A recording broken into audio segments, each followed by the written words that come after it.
San Diego, it's time to fire it up. From the beaches to the ballparks, from the Gaslamp to North County, no one knows America's finest city like he does. You can't just punt on a Manny Machado prime use. He's a fourth-generation San Diegan, born and raised in the heart of this community.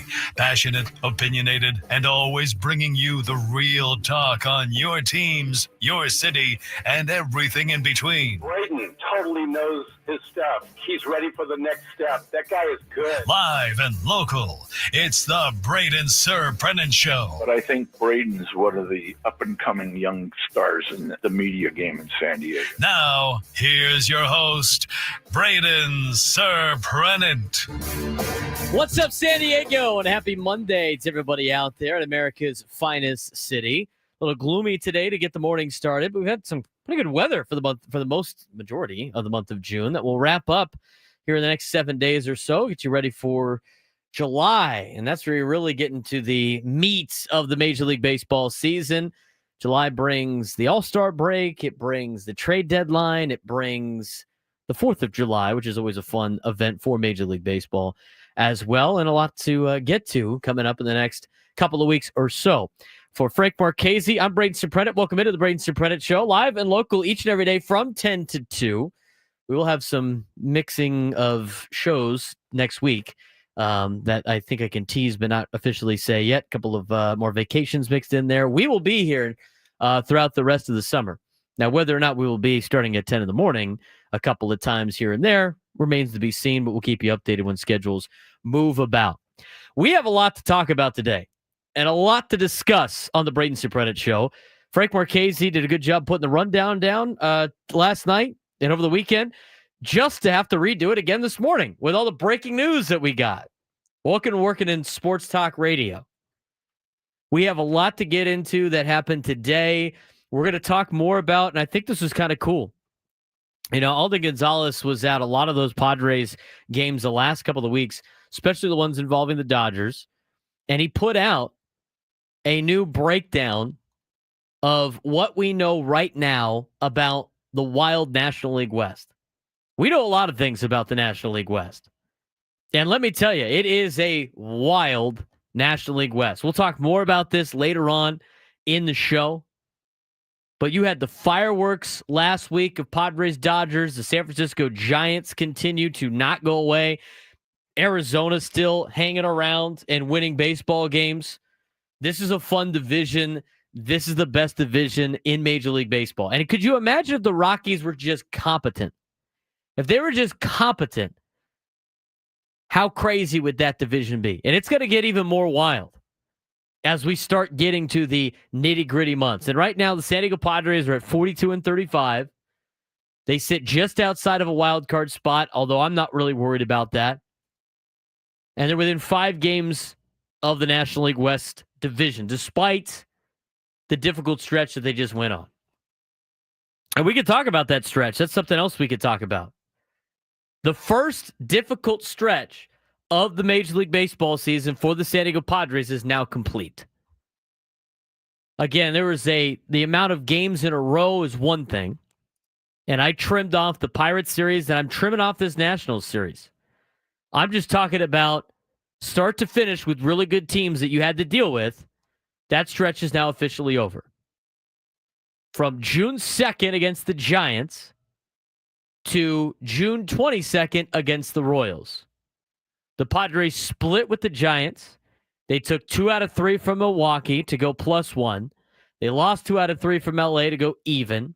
They lost 2 out of 3 to Arizona to be down 1. They lost 3 out of 4 to LA to be down 2. They won a series against Kansas City, which means they finished that particular stretch 1 game under 500. But relatively played around 500 ball. So I think overall they weathered the storm. I don't know what you guys think. I think they weathered the storm. Because this is a difficult stretch where things could have got really worse for the San Diego Padres. They lost a couple games in the standings, obviously with the Dodgers. They lost a little bit of ground. But they got through the second most difficult stretch of the Major League Baseball season. It would have been better if they were a game above 500. It would have been better if they finished even 500 during this particular stretch. But they finished one game under 500 from June 2nd to June 22nd. And now they have the Washington Nationals. Now, the Padres this year have done very well against teams below 500. And they're going to have to continue that against Washington. Cincinnati comes in over the weekend, or Padres go to Cincinnati. They're around 500. You got to deal with the team that you never are able to beat ever in Philly. And then you finish up the first half of the season with a long homestand against Texas, Arizona, and Philadelphia. So I like playing. Arizona doesn't scare me, even though they took 2 out of 3 from the Padres in Arizona. I think a little bit of a miscue there by Robert Suarez in that game is kind of a fluke loss for the Padres. It was a terrible loss for the Padres. But at the same time, those are losses that are going to happen over the course of a 162-game season. Texas is kind of hanging around, and again, you got Philly at home. You got to try to weather the storm against Philly, and that's it for the first half. You got Washington, Cincinnati, Philadelphia, Texas, Arizona, Philadelphia, and then it's the All-Star break for the San Diego Padres. You start the second half against Washington and Miami. You got St. Louis, who's kind of still hanging around before you take on the Mets. It's a time to start racking up some wins. But overall, going one game under 500 over this stretch is not that big of a deal. If you want to add in the Pirates series, even though I don't think the Pirates are very good, with the Padres taking 2 out of 3 from the Pirates, then you finish 500. So the Washington Nationals series in there because that's the big long stretch in terms of games. You take 2 out of 3, you'll finish above 500 on this particular stretch of time. Again, the second most difficult stretch of the season. You look at August, I mean, you start looking at August, man, and August has a rougher stretch, and it gets even more difficult. The fact that St. Louis is still relatively in competition in 2025. Now, by the time you start August 1st, the trade deadline would have already passed, so we'll see what the teams are going to be like. There's a couple of fringe teams in there, like the Boston Red Sox, who the Padres have rumored to potentially be interested in Jarren Duran. That was a while ago. I haven't heard too much more of that since then. But they already traded Devers. Who knows if the Red Sox are going to sell anything more? St. Louis is another one of those teams. They were looking to sell Arenado at the beginning of the year. They started to play a little bit well. They couldn't get a buyer for Arenado. So we'll see what the Cardinals are at in the second half of the season. I think you can say the same thing about the Twins and the Mariners. But the Mariners did really well against the Padres, and Cal Raleigh continues to rank for Seattle. So you look at August for the most difficult stretch of the season, and it got even more difficult with St. Louis being competitive. Cardinals, then the Diamondbacks, then the Red Sox, then the Giants, Dodgers, Mariners. You finish August with the Twins. Twins at that point will probably be out of contention. But your month of August is going to be incredibly difficult. So you got to find ways to win in certain areas while you can. This is why this series against Washington is important, while it's important to take on teams like the Reds, and why you got to take care of business against teams that are under 500. They get a little bit more of a break as we kind of just get you ready for the second half of the season. We still got a couple of weeks left of the first half. But the month of September is a lot easier than the month of August. If you can make it through August, you can rack up a lot of victories in September. Baltimore, Colorado, Cincinnati, Colorado. You got to deal with the New York Mets in the middle, which is a difficult team. Chicago White Sox, Milwaukee Brewers. You finish with Arizona. That's a lot of wins on the season for the Padres in the month of September. But they made it through the first stretch, one game under 500. Their second big stretch in August. And until then, you got to try to play and win 2 out of 3 in all of these series coming up. Overall, this weekend, I thought the Padres played pretty well. I thought Friday night, even though the Padres lost, I think the comeback was good. Being able to come back from, really putting yourself in a hole to start the night. Nick Pivetta was okay. 4 2/3 innings, gave up 4 runs. That home run early by Bobby Witt Jr. really set the tone for Kansas City. Padres battled back in 2 different times. Unfortunately, the bullpen gave it up. and you lose game 1 of the 3-game series. But again, you got to think about it series to series. I mean, that night we were discussing, Frank and I, via text, like, oh, so much for building off of the emotional game the night before. But you know what? You took 2 out of 3. In baseball, it's not just necessarily the next day. In baseball, it could be the next series. And to me, you took 2 out of 3 from Kansas City. You've now won 3 of your last 4, and you go back on your winning ways. Xander Bogaerts continues to swing a hot bat. He looks way different and more comfortable in the box. This is a very small sample size, but we have seen Xander's batting average go from like 233 to 252 in a matter of a couple of games. Just a couple of games. Padres need him to be able to do that. So hopefully he can continue that.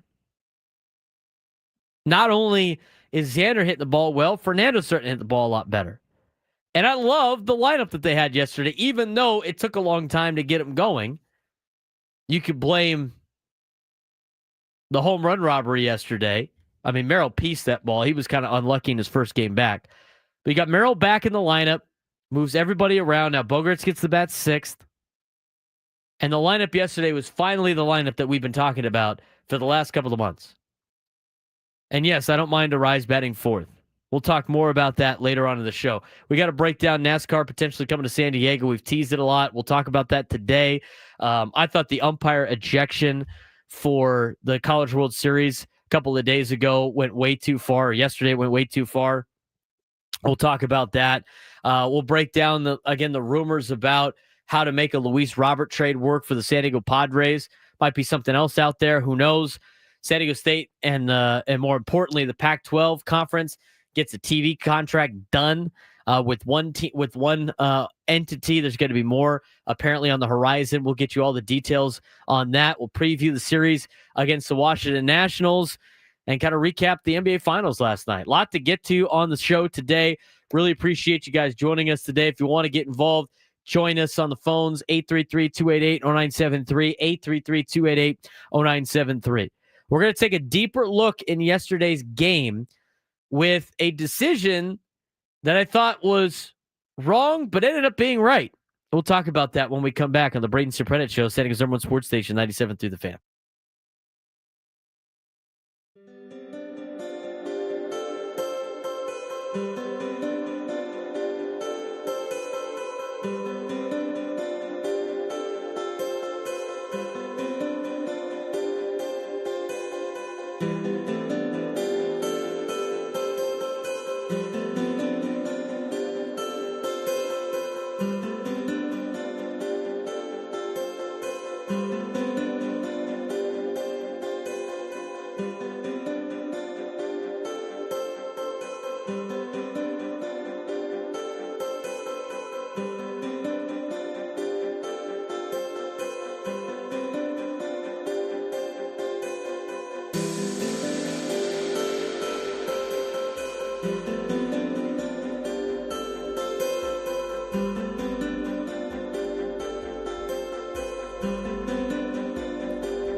10:17 on a Monday.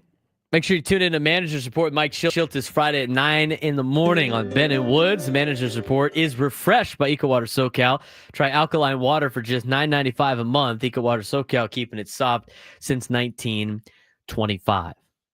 Let's talk a little bit about manager Mike Shildt and the decision he made yesterday. I thought it was very interesting. I thought it was the wrong decision, too. I was like, there's no way. I can't believe. I mean, yesterday you can break it down. And Frank and I were texting during this entire ordeal. But during yesterday's game, what inning was it, by the way? It was like seventh inning. Seventh inning. You have an absolute circus on the mound in the left-hander for Kansas City. And I'm trying to pull up the box score here so I can get everything exact accurate on this particular situation. But it's the seventh inning. Padres are down. And the left-hander reliever that has come into the game for Seth Lugo is an absolute circus. Throwing from the left side. And I think it was with 2 outs, if I'm not mistaken, Frank. Yeah, I think it was. It's 2 outs. And you have runners on, I think runners are on first and third. Yeah, because I think the bases were loaded. loaded. They walked the bases loaded, right? Yeah, it was a hit, and then the next 2 were walks. So, yeah. All right, here we go. I got it now. So Merrill doubles to get the inning started. Machado flies out for 1 out. They put in Angel Zerpa for Seth Lugo. He gets a rise the ground out, which advances Merrill to third. And then Zerpa goes walk to Gavin Sheets with 2 outs to put first and third, and then walks Xander Bogaerts. So now the bases are loaded with 2 outs. Left-hander Angel Zerpa, who has now faced the minimum he needs to face before he gets taken out as a left-hander, is on the hill, and the Padres have Jake Cronenworth coming up. Well, they decide to go with a pinch hitter. And in doing so, the Royals have decided to move to Lucas Erceg to replace Angel Zerpa. In the moment, again, decisions in the moment. I was like, why are they pinch hitting Jake Cronenworth right here? I understand it's lefty-lefty. Zerpa can't find the strike zone. He can't find the strike zone. And if you put in Jake Cronenworth, they're going to take Zerpa out anyway. So it's not even like,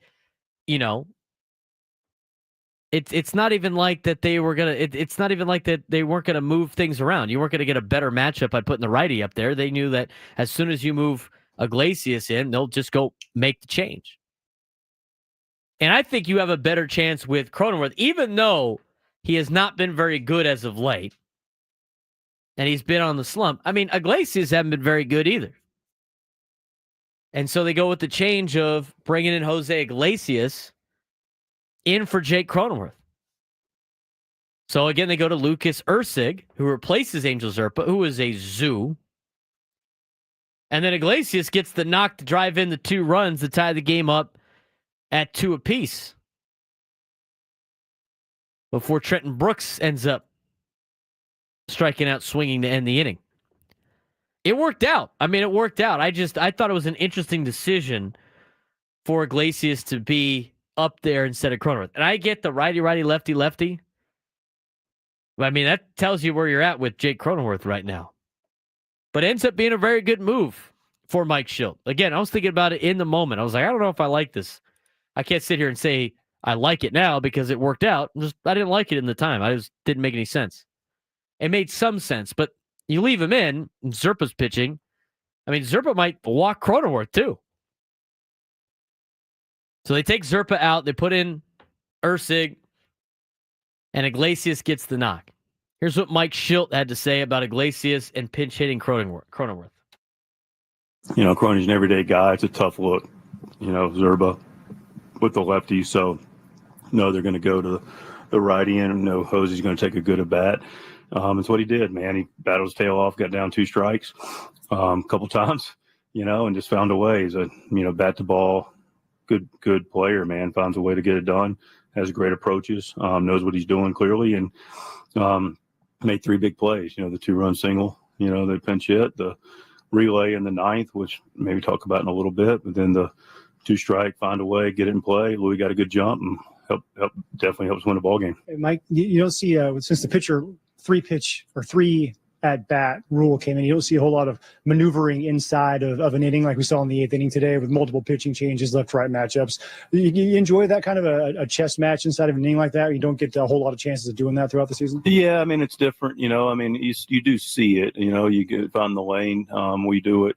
I do enjoy it. You like I said, as soon as Schreiber gets up, that they're going to, the question I go over to Victor to talk about during the Sheets at bat is like, okay, just who do we like better? Is it going to be Crony on the lefty, or is it going to be Iglesias on the righty? And so we hit, they go, and we made the decision to go with Jose. They decided to go with Jose Iglesias. It worked out, got the knock. Here's what Iglesias said on facing a righty in the 7th inning. I was playing every day in my whole career, so righty lefty is equal for me. So facing good pitching over there, the bullpen, pretty much every team had a great bullpen, every great arm. So I was able to put a good swing on it. He mentioned again his 14-year career. This is the first time he's ever been a bench piece. This guy's always been a starter his entire career. Maybe that's been somewhat of a factor for his production or lack thereof in certain entities as he adjusts to this particular role. He had a really good game yesterday. I mean, that was the Jose Iglesias game for the Padres on a Sunday that they needed to win bad to get another series win in June. It had been a while since the Padres had won a series. You had to go back to the Brewers series. I mean, most of the Pirates series was in May. Padres hadn't won a series since I came back. So what does Iglesias have to say about how he prepares now in his new bench role? It's like you said, it's my first time in 14 years that I'm in this role. We're still adjusting routine and each and every day learning about when to start my routine, when to, it's a process, but, each and every day I feel more comfortable at it. I just got to be prepared. I treat it every day like I'm starting the game, and that's the mentality I have. Jose Iglesias comes up big in that particular instance. Great to see out of the Padres. You got to get some of that production off the bench. You need some of those veteran leaders on the bench.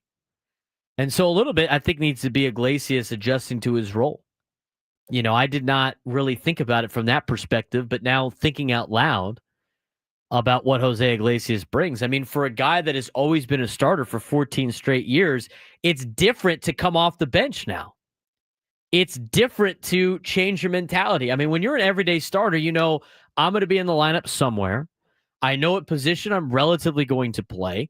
He's probably been a little bit more of a utility guy than anything else in his career, but it's a different routine. And people are really into the routines. I mean, I was saying today, my routine was thrown off today. I've had, family in town the last couple of weeks, staying at our house here and there, and it's thrown my routine off.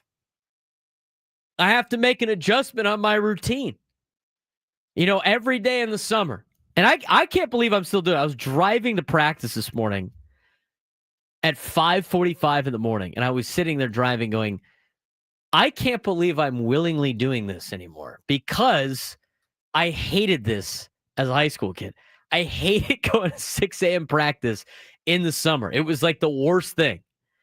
Getting up at 5-something in the morning to go work out from 6 to 9 in the morning every single day, Monday, Tuesday, Thursday, Friday. And now I've done it for 9 years willingly as a coach. But my routine in the summer is like getting up at 5 in the morning, going to coach high school football, doing our workouts, doing all that stuff. On Mondays, I go work out, which I lost a major battle today at workout. I got to tell you about that later on in the show. Picked a fight with a band, and the band won. I tell you that. I don't like doing pull-ups with bands, but it proved why. We'll talk about that later on. I'm not afraid to be self-deprecating. I will do that every once in a while, especially if it's fun content and funny content for the show. Thank God nobody was filming. But anyway, go to practice, go to workout, come back. I usually got coffee brewed in the pot, ready to go. I hit the coffee after the workout. I know you can do it before. I don't want to get in the coffee before, after workout. For me, I do it after on the way to work. Coffee's gone. Coffee's been gone every single day. My aunt and uncle drink like 2 pots by themselves, and I don't have time to make the coffee. We're on a strict trying to get from here to here to here to here. After I got like 15 other things I got to do. I'm going to hit OTL later, get into softball. I got 4 softball games tonight. But that being said, my routine is off. It kind of throws me off. It throws off my day. This is a small example of that. I think there's a lot of people that are built in their routines. My dad is one of those people. He does the same thing almost every single day. He likes his routine. And there's a lot of people like that. And the same thing goes for baseball players. The same thing goes for pitching. That's why there's a major difference between being a reliever and being a starter. When you're a starter and you're part of your routine, you know what you're going to do the day you pitch. You know what you're doing the day after you pitch. You know what you're doing the next day. And you build up for your next start, and everything's intact. That's why you don't like mixing guys up in the rotation too much. Everybody's got a routine. And for players that are in the big leagues, they are at an elite level in their industry. And people that are at an elite level in their industry, at the top of their industries, have these routines. That's why you see these like mock things on social media with like, oh, it's my daily morning where I throw bathwater in my face. You can make fun of that all you want. But successful people have these routines. They go to bed at the same time. They're disciplined. They wake up at a certain time early in the morning, get a workout in. So when you have a player like Jose Iglesias, who has had a very successful 14-year career in Major League Baseball as a starter, there needs to be a little bit of a transition period for him being a bench piece. And so maybe over the last couple of weeks, we've started to see Jose Iglesias do that a little bit. The Padres need him to be that. They need him to be a bench piece. They need him to be able to go out there and come up to bat when his name is called. There are certain guys that can't necessarily do those things. There's a lot of guys that are upset that they can't just be a DH. They have to be in the field, gets their juices flowing. And when you have the luxury to be a good enough player that you're a starter where that happens, it's cool. But eventually, sometimes you have to make the adjustments just to keep your career alive. It's the same thing with like NFL players, right? There's a lot of NFL players that don't see themselves as special team players. In reality, most players that play football don't view themselves as a special teams player. Nobody does. It's a very rare group of people and kickers that view them as special teams players. But special teams helps you make a team. Special teams keeps your career alive.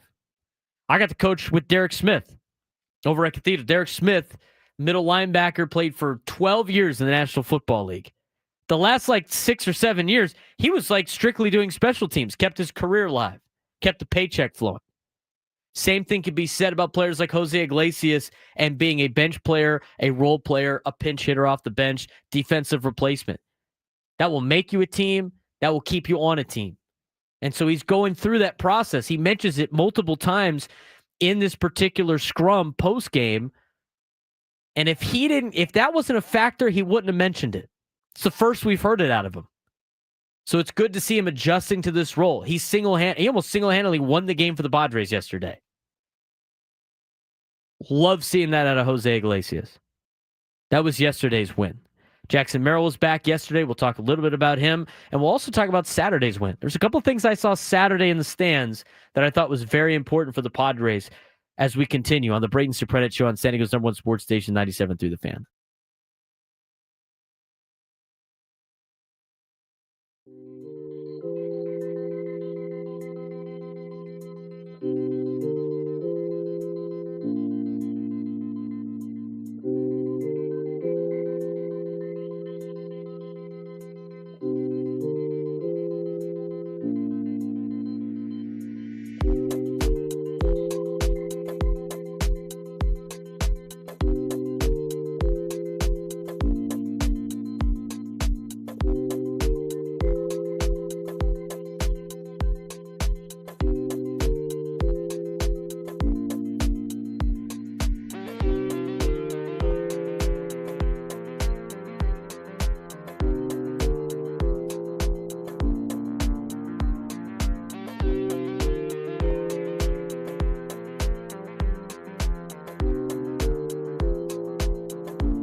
10:37, 10:38. I got pumped by the clock.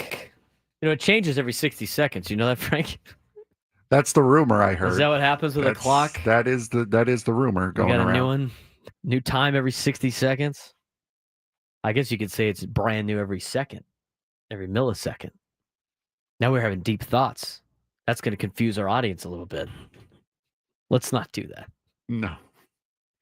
833-288-0973, 833-288-0973. If you want to join the Braden Surprenant show today, talking Padres baseball for the first couple of hours. We got a Pac-12 deal with a television entity. We'll let you know if it's good or not. Didn't mention any finances to it, so that's fun. We'll talk about that later on. College World Series happened over the weekend. LSU won a national championship in baseball. A little bit of controversy in the first inning. I've seen takes from both sides. We'll discuss that coming up in the 11 o'clock hour. We got a lot of trades that might happen over the trade deadline. People are starting to leak out information of conversations that teams are having about potential trades. Plus, the National League West is incredibly wild. And it might get even more wild. That's all coming up next on the show throughout the next couple of hours. Let's talk a little bit about yesterday's game with Jackson Merrill being back, and then we'll talk about what I saw in Saturday's game that I think is important. Yesterday, Merrill went 1 for 4 in his return to the lineup, but he did hit the ball hard every single at-bat. That's why sometimes you got to look at the process more than the results. The results say 1 for 4. The process says, I hit the living snot out of the ball. Exit velos for his 4 at-bats yesterday. 104.8 miles an hour in his first at-bat, which is a fly out to center. He hit it 97.8 miles an hour on his 4-3. His double, he hit 109.1 miles an hour. And then his F9, which might be one of the deepest F9s you could possibly get at Petco Park, was hit at 98.3 miles an hour. Jack Caglione had a great play on that particular catch. But it's good to have Jackson Merrill back in the lineup. I was sick and tired of answering the question, why is Xander Bogaerts batting 5th? And my response was, who else is going to bat 5th? Jackson Merrill's on the injured list. Is it going to be Bryce Johnson, Trenton Brooks? Is it going to be Jose Iglesias, even though he's a bench player? Is it Elias Diaz? I mean, Brandon Lockridge. How many of those guys you want batting 5th? Xander was the best option. And then, wow, look what happened. Jackson Merrill came back, and guess where Xander hit? He hit 6th. Wow. Can't believe it. Here's some of the things that Mike Shildt had to discuss when talked about Jackson Merrill's return to the lineup and what the lineup change was like. I was in full favor of the lineup change. We'll see if they stick to it. Mike Shildt. That was fantastic. We're a couple inches away from not needing the theatrics maybe in the ninth, but I thought it was great. Just missed one first at bat. Started the 2-run inning with a double down the line. Yeah, another good swing. I thought he, basically picked up. Looked like Jackson. What do you like about connecting him and Tatis to top the order and then the decision to put Arise 4th? Something I was mulling over before Jackson got the concussion. Good news is we have interchangeable parts. I like a pretty fixed lineup. Started to look at it a little bit more. Both of them obviously contributed. Jackson leads off the 2-run inning. Louis leads off and scores a winning run. There's pros and cons to both sides, but mostly pros to both sides. But, having some real, right-handed and left-handed, Louis is a presence wherever you put him. He's a quality at bat. He's a pro, and he's clearly a 3-time batting champion. But he also knows how to drive in runs and just frees up a little bit of the top for Jackson and Toddy to go ball out and have Louis sitting there to be able to use his magic wand. Loved it. We've been talking about it for months on this show. Months. We were first on this. I would like to say. Months ago. What do you like? How would you build the lineup? You always get those questions, especially when the team is struggling. I said at the beginning of the season, I like Fernando 1. I like Jackson 2. I think you get to a spot where you can either go Manny 3 or Arise 4. But it ultimately came down to every single time that I would do the lineup, I want Manny in the first inning to swing. And here's the other thing. For everybody that wants Arise batting leadoff, well, guess what? If it doesn't work out in the first inning, guess who's batting leadoff in the second inning? It's Luis Arise. And people, again, they freak out. They go like, well, Luis Arise isn't a power hitter, and you're a cleanup hitter. It needs to be a power hitter. What is this, 1996? No, he doesn't have to be a power hitter. He doesn't have to be some big bopper. And that'd be Mark McGwire, Sammy Sosa. He's a guy that gets hits and puts the ball in play. I am more terrified as a from a defensive pitching standpoint. I am way more terrified of Luis Arise with people on base. And you know what? I go back to the times that the Padres played the Marlins, in which late in the game, Arise would come up with guys on base in less than 2 outs, and I'd be like, oh my God, this might be a problem. Now, is he going to hit a grand slam? Probably not. But you know what? If you have him get a base hit, let's say that's best case scenario. What he usually does is hit a single. A single with the bases loaded and 2 outs, you're scoring 2 runs. Less than 2 outs, you're definitely getting at least 1 run. And you know what's happening? Then you pass it to the next guy, who's probably going to be Gavin Sheets, who is a power hitter. And so not only did you get a run, but now you can get multiple runs. You have to start over again with Gavin Sheets or whoever with nobody on base. Keep the line moving. Yes, we do like multiple people on base for home runs. But sometimes that just aggressiveness and keeping the line moving is just as good. That leads to big innings. And maybe you capitalize at the finish line with a home run. But I like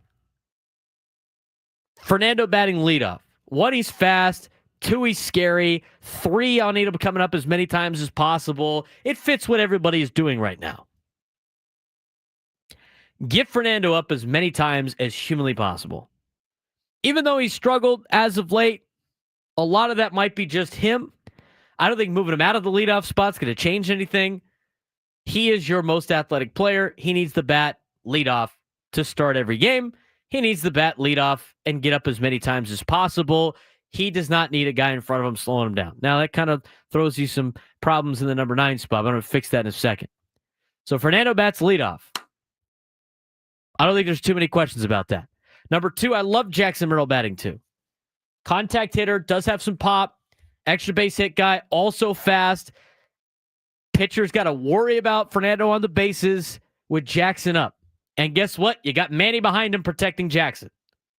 I way like Jackson Merrill batting second more than him batting fourth. Jackson Merrill will strike out every once in a while. It's not a lot. It's way less than Luis.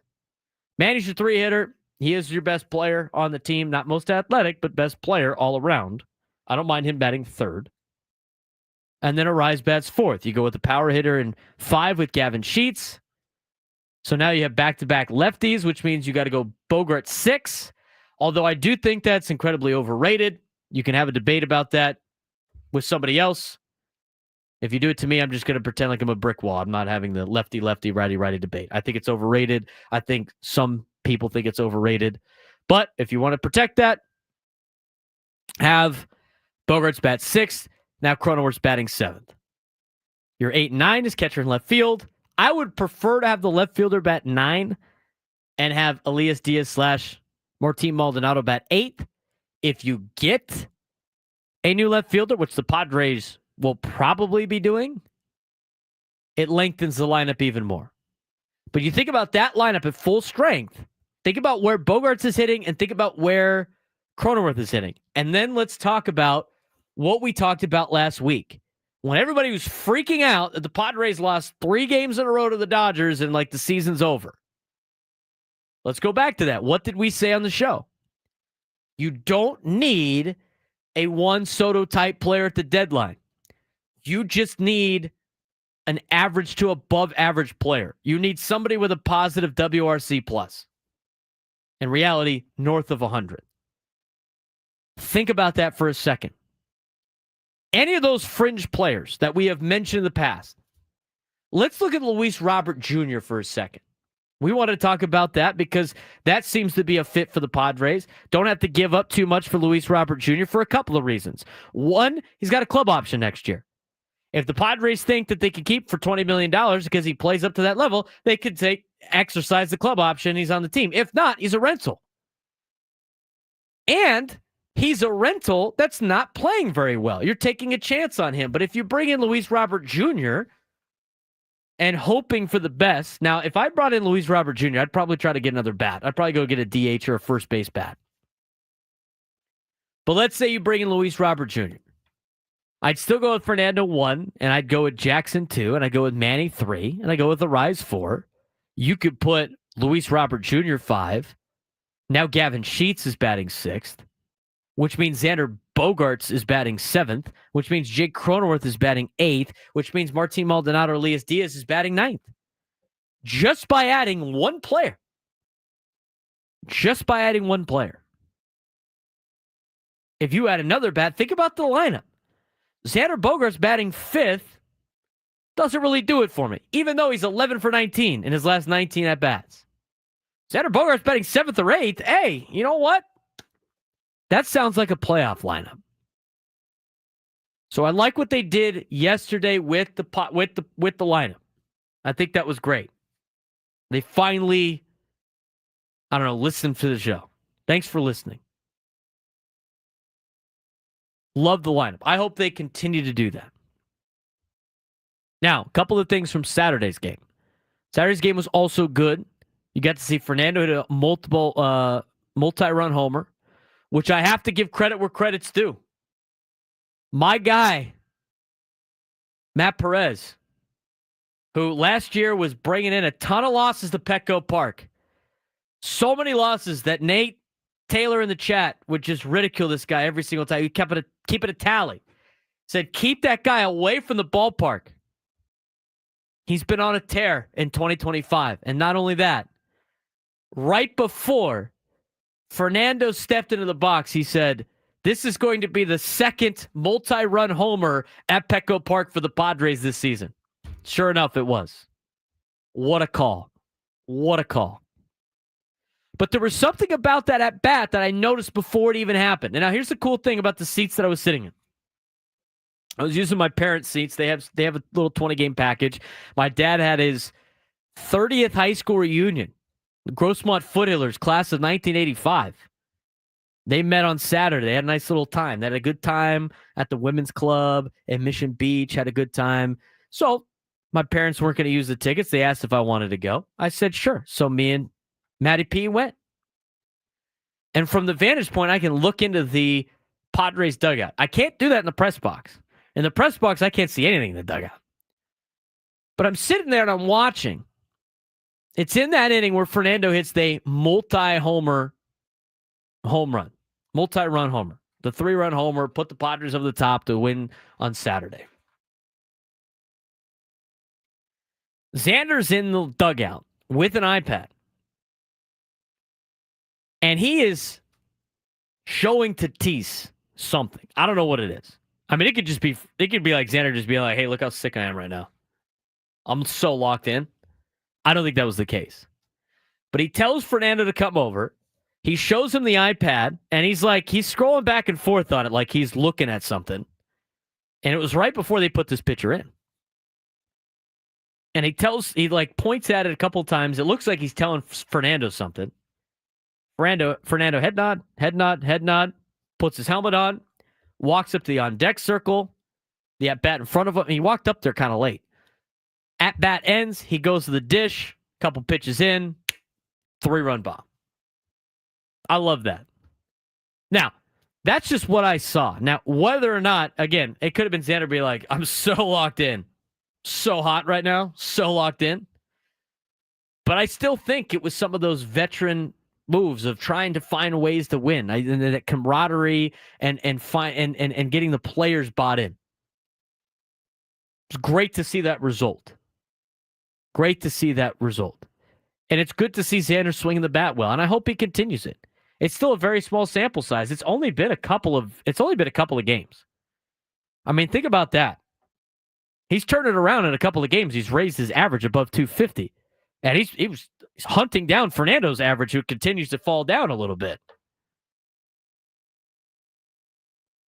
But you got to love what you're seeing out of Xander Bogaerts, regardless if you like him or not. If you decide to root against him just to make it look like you're right, go ahead, dude. I mean, that's up to you. But he's starting to turn it around. He looks way more confident. He's hitting the ball, lacing the ball into the outfield. And the Padres need that. And if he's doing that at 6, 7, or 8 in the batting order because you acquired maybe 1 or 2 bats, you're a playoff team. 100% a playoff team. It's the same thing as said about Jake Cronenworth. I said that last year at Baja Ricks on opening day. I said, if Jake Cronenworth is batting in the top 5, you're not in the playoffs. If Jake Cronenworth's batting 7th, you have a playoff team. Because they were batting him super high last year at the beginning of the season. And guess what? When the playoffs rolled around, where was Cronenworth batting? He was batting like 7th. Go look at the 2022 roster in the playoffs and look where some guys are hitting. That is the lineup that you need to put together. And how you do that is by acquiring not necessarily guys like Juan Soto, which they did in 2022, but they could do that adding a Taylor Ward. You could do that adding anybody from Baltimore. You could do that adding a Luis Robert Jr., even though he's struggling right now. You could do that by adding Jesus Sanchez. I mean, there's so many different guys that you can do that with that's not going to cost you a lot, and you're going to be ready for the playoffs. This team is not as far away as people want to make it sound. 833-288-0973, 833-288-0973. Get back to the phone calls when we come back, plus more Padres conversation on the Braden Surprenant Show, San Diego's #1 sports station, 97.3 The Fan.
Hour number 2 of the Braden Surprenant Show on a Monday morning.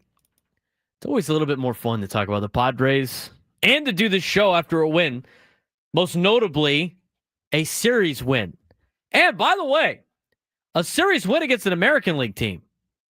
When was the last time that happened, Frank? I mean, they've struggled mightily against the American League. I think it was Cleveland probably at the beginning of the year.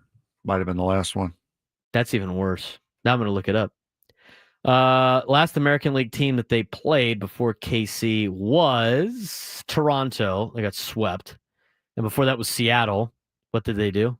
Got swept. Yeah. Thank God for the Halos.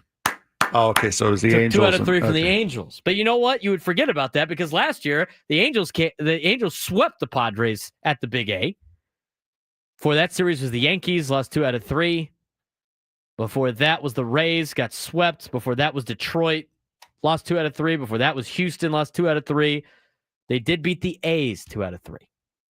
So they have won. They have swept the Guardians. They took 2 out of 3 from.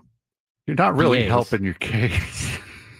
They took 2 out of 3 from the Halos, and they have now taken 2 out of 3 from Kansas City. They gotten their. What's their overall record now? Probably still way below 500. It is. Hold on one second. Against the American League, which I still think is not as good as the National League. The series against the American League teams, like baseball in general, is already kind of nuts. But like I don't look at the American League and just go like, wow, there's a lot of scary teams over there. Even though the Padres haven't done well against the American League. It's not as bad as you may think. They're 12-18 now against the American League. When it's all said and done, they'll probably be around 500. The good thing to see though, especially coming off of last year where it was a little bit more difficult, 12-10 against the division. You're nice. over 500 against the division. Over 500 against the division, right? Where's that? I don't know why my standings won't give me everything. I have to I have to expand it. Okay, here it is. 2-8 against the East, 10-5 against the Central, 12-10 against the West, and then you're the 12-8 again, 12-18 against the American League. Did you say 8-2 against the East? 8-2 against the East. That's pretty good. Well, you haven't played the Mets or the Phillies yet. No. That's mostly against the Braves and then the Fish. Yes. Do you have the Nationals this week? It'd be nice to be 11-2 against the East, huh? Nationals are 11-11 against the West. Did they play the Rockies 7 times already? You start looking at it, and you're like, well, they must have played the Rockies a lot. I know Phillies already played the Rockies. Let's see here. Have the Mets played the Dodgers yet? Yes, the Mets have finished against the Dodgers. And then they played the Rock. They just came off a series against the Dodgers. They just lost 2 out of 3 against the Dodgers. They just lost 3 out of 4 against the Rockies. That's entertaining. Who? Washington? Yeah, Washington. They're 11-11, and 3 of their losses are against Colorado. Yes, they took 2 out of 3 against Arizona, lost 2 out of 3 against San Francisco. So they played everyone except San Diego. So they do have. They've actually taken a series against the Dodgers. The home series in April, they took 2 out of 3. The world-beating Dodgers. Nationals are 11-11 against the West, 9-9 against the American League, 4-9 against the Central, but it's 8-17 against their division. That explains why they're 15 games out of first place, 11 games out of a wild card. Yeah, possibly. Makes a lot of sense. I could see that being an issue. Not as bad as the Marlins being 3-15 against the West. It's tough, dude, playing on the West Coast. Braves are 8-20. 8-20 against the West. 6 games below 500. I saw people last week were bitching and complaining about the record against teams above 500 for the Padres. Problem with that is that changes all the time. Like now they're 18-28. If the Braves go above 500, they're going to add. I mean, that adds. Yeah, they add 6 wins. Yep. And they become all of a sudden 24-29, which is more on par. And the Braves are 6 games under 500. So the 18-28, it's the games against teams above 500 is super weird because that's ever changing. That's not they were 500 when you played them. So the Padres could have played some teams that were above 500 when they played them that have now collapsed or have done, so it doesn't really, those don't really matter too much. You got to take care of business against teams that are inferior to you, but also at the same time, I used to disagree with this all the time, but now I get it. I've seen the light. It's not who you play. It's when you play them. Right now, you're getting the Washington Nationals kind of limping in 2-8 in the last 10. I mean, say that to the Phillies who just played the Mets. Mets were limping into that series in Philadelphia. And now they're a game out of first place. It's ever fluctuating. It's going to be moving up and down. We've seen almost every team in the National League that has led divisions be like, this is the best team in the National League all year. And they're going to come back down to earth. I mean, the Yankees went on a rough stretch of losing games. They're 3-7 in their last 10. They got swept by Boston, and then they almost got swept by the Halos. So it's going to be moving up and down the entire time. That's why we say all the time, you can't overanalyze every single game, or you're going to go insane. 833-288-0973, 833-288-0973. We are going to talk about Randy Vasquez. But first, we do want to get to your phone calls. Let's get out to Brandon in Carlsbad. Brandon leading off the week today. What's going on, man? Big B, always an honor and a privilege to talk to you, brother. San Diego lineage, baby. Born and raised in Carlsbad.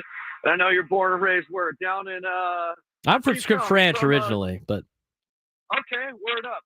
So anyways, analysis paralysis, man. Okay, baseball's a numbers game. We could just go down that wormhole, but we're not. But you just said it. If you look at where our almost mid-season records were in 24, 23, 22, we're doing pretty good. Look who's on the IL that's hurt, or the IR in our pitching staff. Look how great our pitching's been thus far. And we can make tons of gripes. But I could never see Cola doing what he's done for us, or Randy Vasquez. I'm just not that smart. And yet here we are above 500, still in the grind, getting players back on the list. People are starting to heat up again, i.e., Bogarts and getting Merrill back, and Tatis is survived getting hit like a beanpole. So if I have to give you my perspective without getting analysis paralysis, we're not too bad. I would call us a high level top level second tier team because look at the Dodgers. As much as I love to hate, it is what it is. They're doing pretty good with a decimated pitching staff as well. I think we're in a good spot. I always stay optimistic. I do know we have holes. So for all you people in the peanut gallery on YouTube and whatnot, I get it. But other than that, Braden, thanks for always letting me come and just spew it out for you guys. And God bless San Diego. Let's go Padres. Let's go Padres. Thank you, Brandon. Racket. Another great call by Brandon. I don't know where he was at. You must have been hot. I heard a freeway. The coverage was not great. But you know what? His phone call was great. Gets people fired up. Now, a couple of things from what Brandon had to say. He is an eternal optimist. I wish I was like that. But he's not wrong on a lot of these different things. I'm going to put Frank on the spot again. Record last year at this time. It's probably, I'm gonna make the job easy for you. It's probably around 500. If you go on Baseball Reference and check, it's probably around 500. What's the record now? Just so I can get the games. There's 6 games above 500 right now. No, 42 and 35. So, what game? 42 and 35. So that's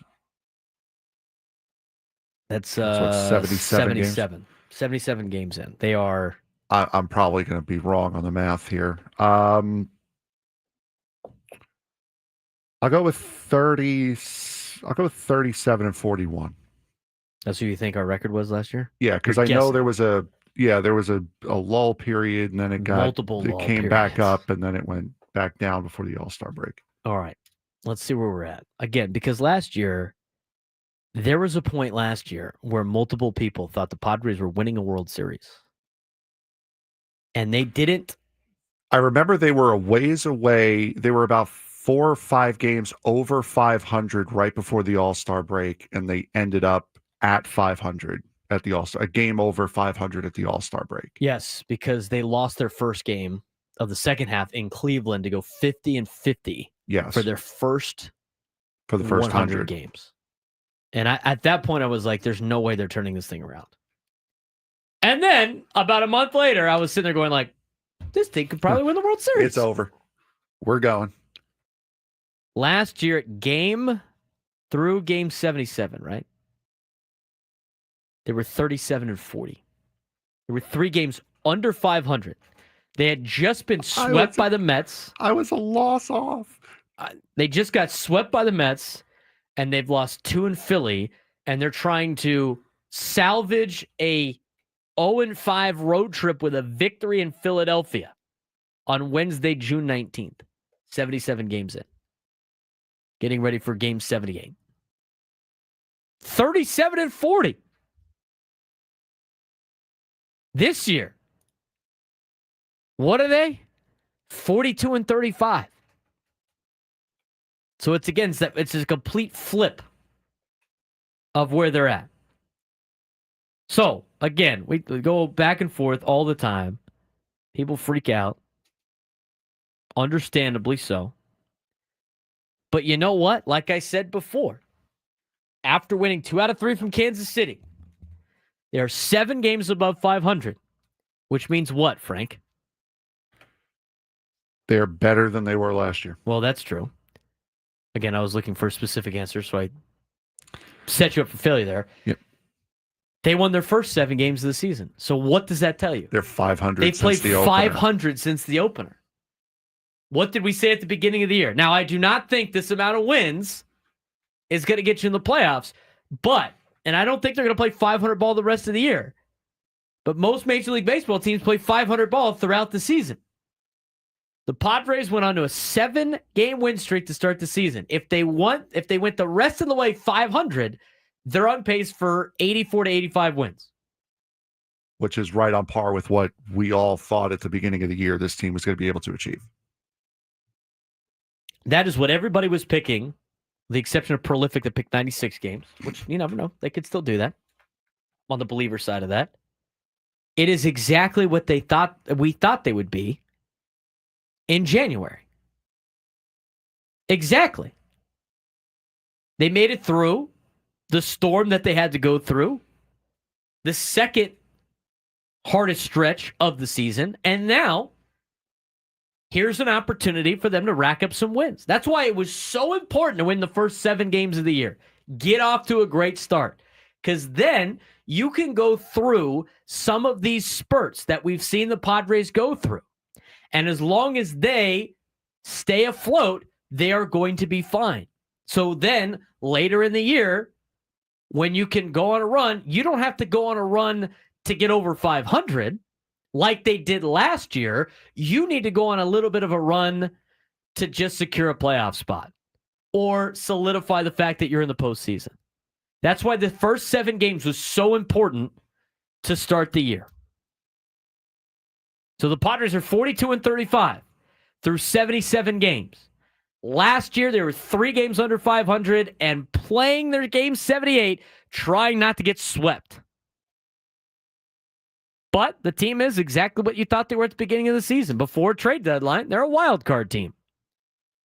It's amazing that the Dodgers are actually underperforming expectations that have given you an opportunity to stay in the divisional race at 5 games. The other thing is San Francisco is playing a lot better than you would expect, but Arizona is also playing less than you would expect. The standings are relatively exactly where you thought everything was going to be at the beginning of the season. The difference is, instead of Arizona being the second best team, it's San Francisco. They basically flip-flopped. Arizona playing around 500 is what I thought the Giants would do. The Giants, being 10 games over 500 and being a team you have to worry about, is what I thought the Arizona Diamondbacks would be. But the Arizona Diamondbacks lost their starting pitching. San Francisco has really good starting pitching. But your standings are exactly what we thought they would be in January. Padres around third place, trying to stay in front of San Francisco, who plays around 500. In this case, it's Arizona, trying to track down the Diamondbacks at number 2. In this case, it's the Giants, and staying relatively in it with the Los Angeles Dodgers, which you're doing because you're only 5 games back. You're currently a half game out of a wild card spot. I think you're going to watch the Padres really solidify that in the next couple of months. I think they're going to be in a safe position in the wild card, because I don't really think St. Louis and Milwaukee and Cincinnati can hang around too much longer. But we'll see. We talked about it earlier in the show in the first hour. Add an average bat to slightly above average. We're talking league average bat. It will work wonders for this team. And all of a sudden, the lineup is lengthened, and you will be in a position to win in the postseason. But this is kind of where we thought there would be at this point in time. That's why there's no reason to panic, no reason to freak out. Now let's build up some wins this week against Washington and Cincinnati. You have to do it before you take on Philly, who has never not been a problem for the Padres. I'd be shocked if the Padres win any series against Philadelphia. They never beat them. Which makes this series even more important, and the one over the weekend in Cincinnati more important. 833-288-0973, 833-288-0973. Let's talk about Randy Vasquez. Long-term piece? Or are you getting everything you could get out of Randy? We'll discuss when we come back. Braden Surprenant Show, San Diego's #1 sports station, 97.3 The Fan.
Baseball coverage on 97 through the fans, presented by T-Mobile. At T-Mobile.com, I get a great deal on iPhone 16 Pro. Braden Surprenant Show, alongside Frank Marchese. Bringing it 2 o'clock today, and Gwen and Chris before the Equal Water SoCal Padres pregame show gets started at 5:40. Tonight's the bobblehead night that everybody in town wants. The Fernando Tatis Jr. bat flip bobblehead. I'd love to see Fernando hit a home run and bat flip tonight. Be must watch. So that is tonight. Expect big crowds at the ball game tonight. If you are heading down to the ballpark, get down there early. Enjoy your time. Try to get off work a little early. Get down to the ballpark as soon as you can, because you know it's going to be a packed house for Padres and Nationals. Now, that being said, Nationals in town. We are going to get a full preview of the Washington Nationals. Charlie Slows.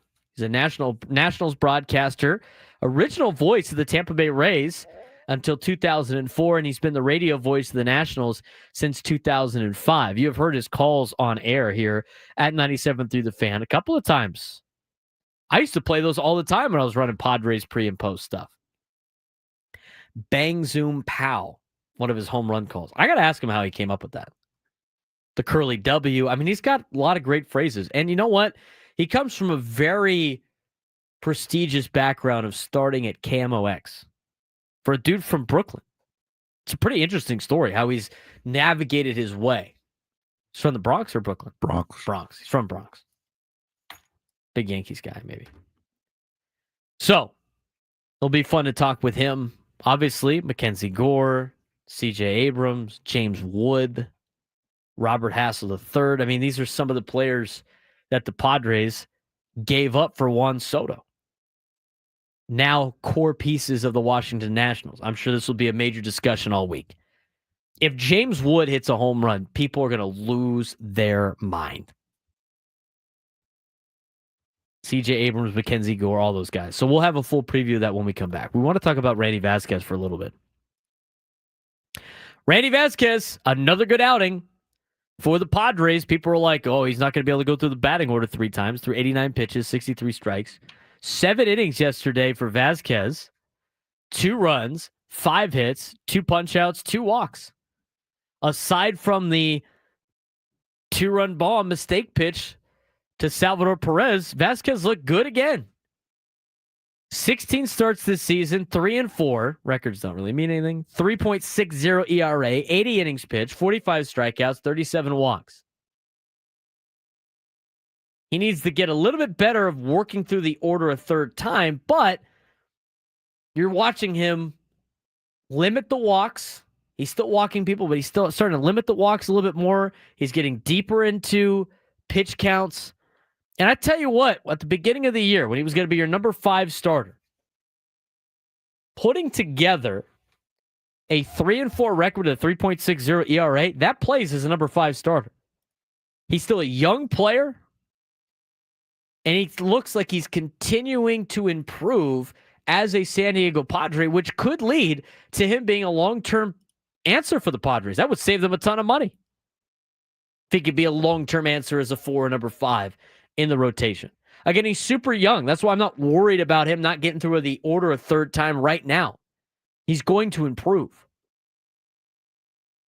And as mentioned before about the walks, he has allowed 37 walks on the year, but 11 in his last 7 starts.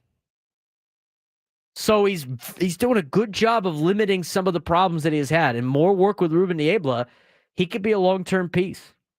Here's what Mike Shildt had to say about Randy Vasquez.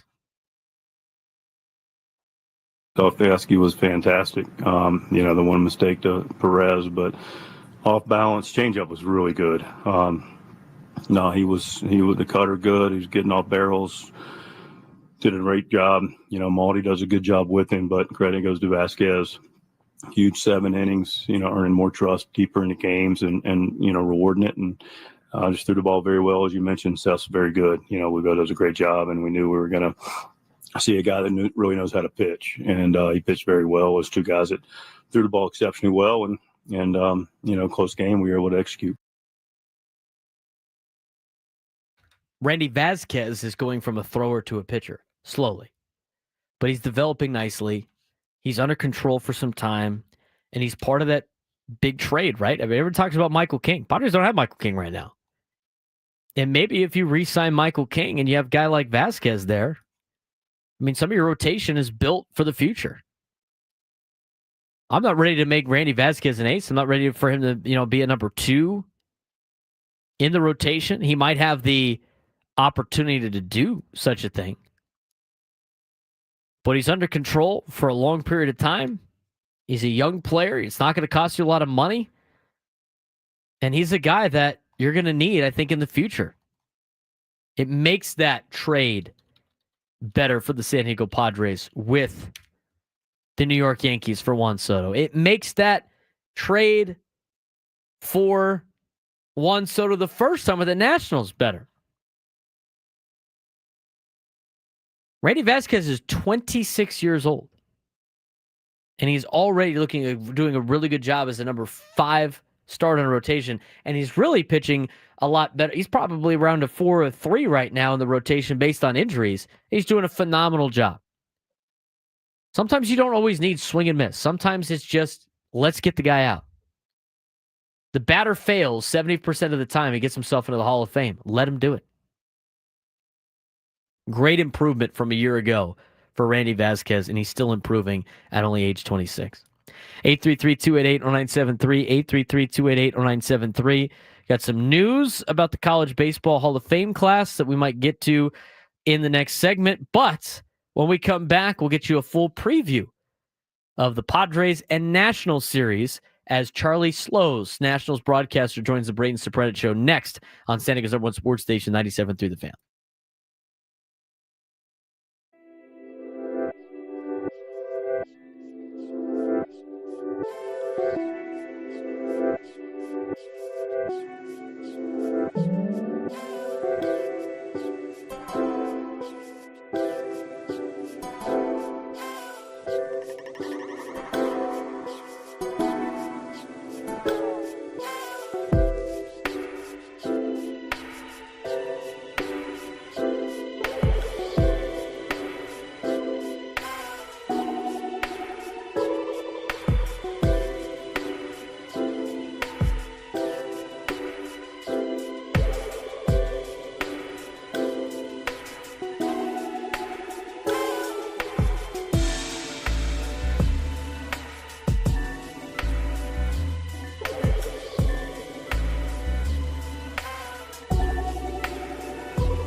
11:34 on a Monday morning. Getting you ready for Padres baseball coming up with the EcoWater SoCal Padres pregame show starting at 5:40 with first pitch coming up at 6:40 on San Diego's #1 sports station, 97.3 The Fan. I'm Braden Surprenant, leading you into Gwynn and Chris. Tony Gwynn Jr. and Chris Ello. Matt Scraby will be on the airwaves at 2 o'clock. But as we continue on the Braden Surprenant show here in hour number 2, I want to get you a preview of the Washington Nationals coming to town. A lot of familiar faces with the Padres and the Nationals, obviously with that big Juan Soto trade from a couple of years ago. And joining me now, a native of the Bronx in New York City, went to Fordham University, and then went on to start his career in broadcasting at the legendary KMOX, in which he worked with a lot of great broadcasters, and he has developed into a great broadcaster in his own right. He's had relatively close to a Hall of Fame career as he has been a legendary voice of the Washington Nationals. He was the original play-by-play voice of the Tampa Bay Devil Rays. He has seen it all as a broadcaster, and it is an honor to have him on the show. His name is Charles Slows. He's the broadcaster for the Washington Nationals. He joins me on the Braden Surprenant show. What's going on, Charlie? How are we doing? Wow, it's quite an introduction. That's like, this is your life.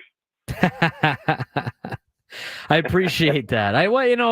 You guys have accomplished a lot. I enjoy. I'm a broadcaster myself. I do play-by-play at the University of San Diego. I love talking to all the broadcasters out there in the Major League Baseball level, because I get to pick your guys' brain a little bit before we dive into the teams that you get to cover. So it is truly an honor to be able to talk to you here on the Braden Surprenant show. I do want to ask, kind of how you went up, and I've asked every broadcaster this, their best advice for younger play-by-play broadcasters that could be in college or in the minor leagues right now that want to get to where you're at. What's the best advice that you would give a young play-by-play announcer? Well, it's so different now than when I began, when there was no internet. So trying to get on the radio was a lot more difficult than, say, now, where you can get reps of actual games, because so many games are now internet broadcasts, whether it's college or even the minor leagues. When I was coming up, not every minor league team even had a radio deal to call their games. So there were less opportunities then than there are now in sports broadcasting and play-by-play, period. I did a lot of games where I just had a recorder and I was in the stands or in the booth. It's easy to say, well, I want to do it, but the best advice I can give you is go do it, and go do it a lot, whether it's you're just recording it and listening back to yourself and comparing it to professionals that you listen to try and develop your own style. And, if you get a chance to go to a college that has a good program where you could get on the air and actually do games, that's what I did at Fordham. Back then, we were a student-run radio station, a 50,000-watt FM station in the New York area. So you got heard also, which helped. That would be my best advice. The earlier you make up your mind for what you want to do in life and you work towards it, the better chance you're going to get there before somebody else. Charlie Slows, Nationals broadcaster, joining us on the Braden Surprenant show. I do want to ask about your kind of start your career. You got to start at KMOX. There's been so many great broadcasters that have gone through there. What's it like to look back and go, I can't believe I started my career at KMOX in St. Louis? Well, it was pretty special. And, people say, well, how did you get there? Life is crazy. I met a guy off campus in a bar on a Saturday night in the Bronx who grew up playing hockey with Emil Francis's son. Now, you may be too young to remember Emil Francis, but at the time that this guy was growing up, Emil Francis was the president, general manager, and coach of the New York Rangers.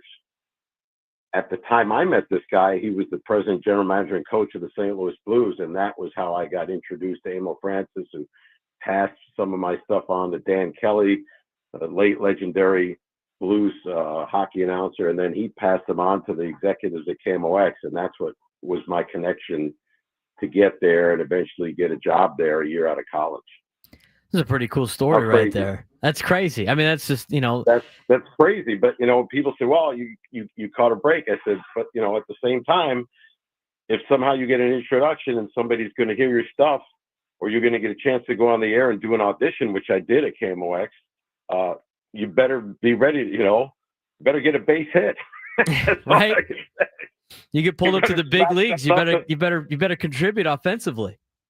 Right. You better smack something up the middle, Make good contact that they recognize and see something, go, oh, because you want to be able to deliver when you get that chance. So, yeah, it was a great experience. In fact, we were just in L.A. and the guy I worked for at KMOX when I went there back in 1984.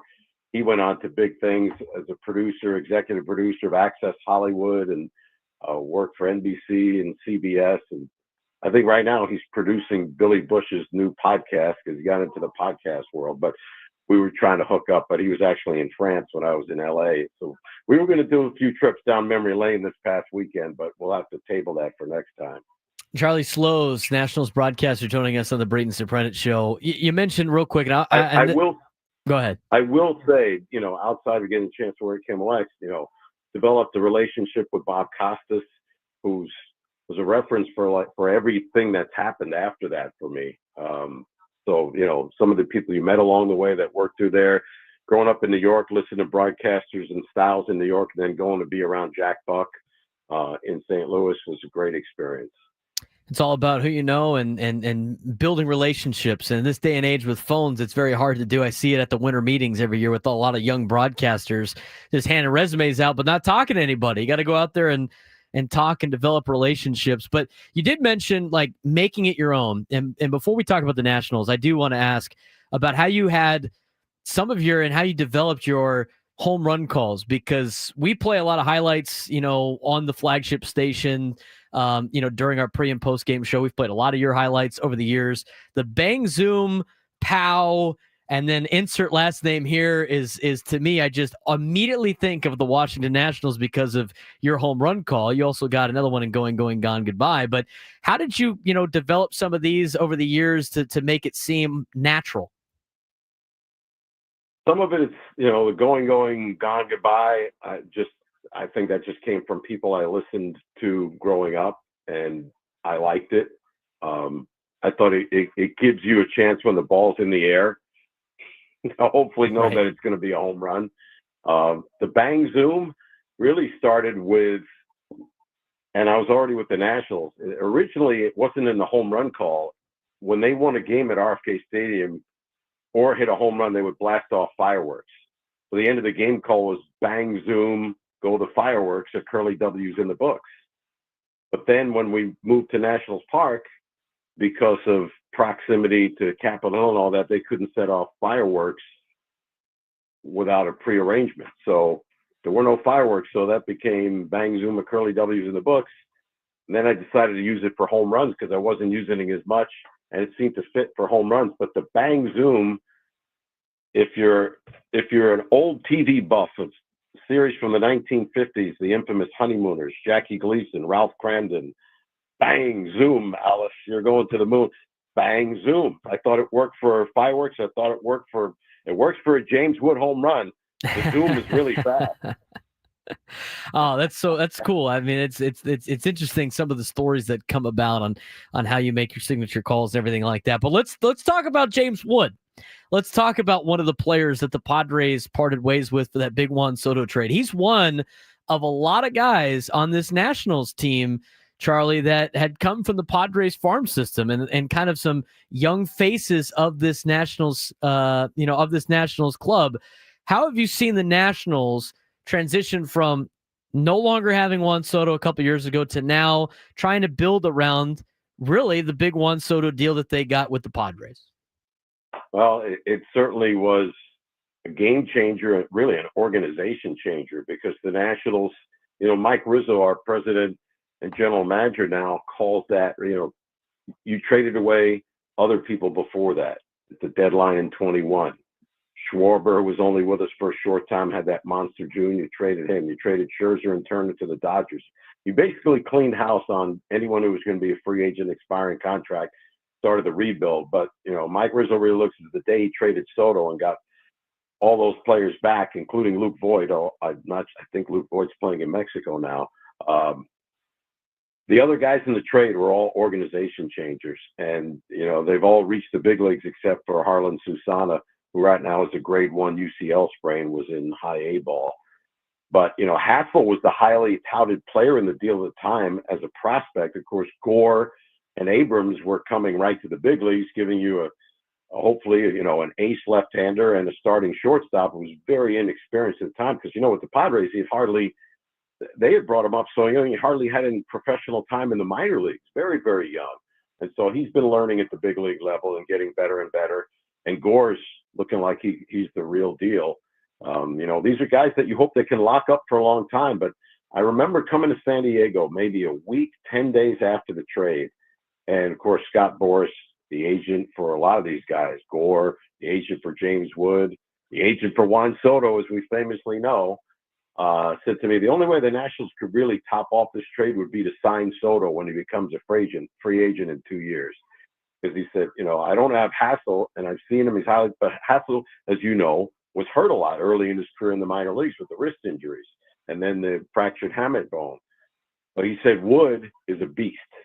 And he told us right then he thought Wood was going to be a 40-plus home run guy. And this was when he was an A-ball. So Charlie Slow's Nationals. He's a pretty good talent evaluator.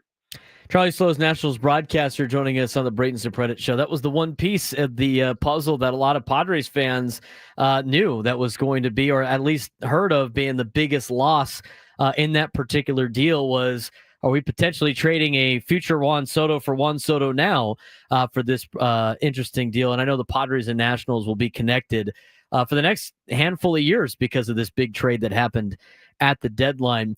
Overall, record-wise, probably not where Washington wants to be. What is the, ultimate kind of next couple of year plan for the Washington Nationals? They got the young crew. Is this going to be a team that's going to start adding now during the offseason and building around this particular group that they got from the Padres? Well, that's what we're all waiting to find out. Some people thought they might add this winter.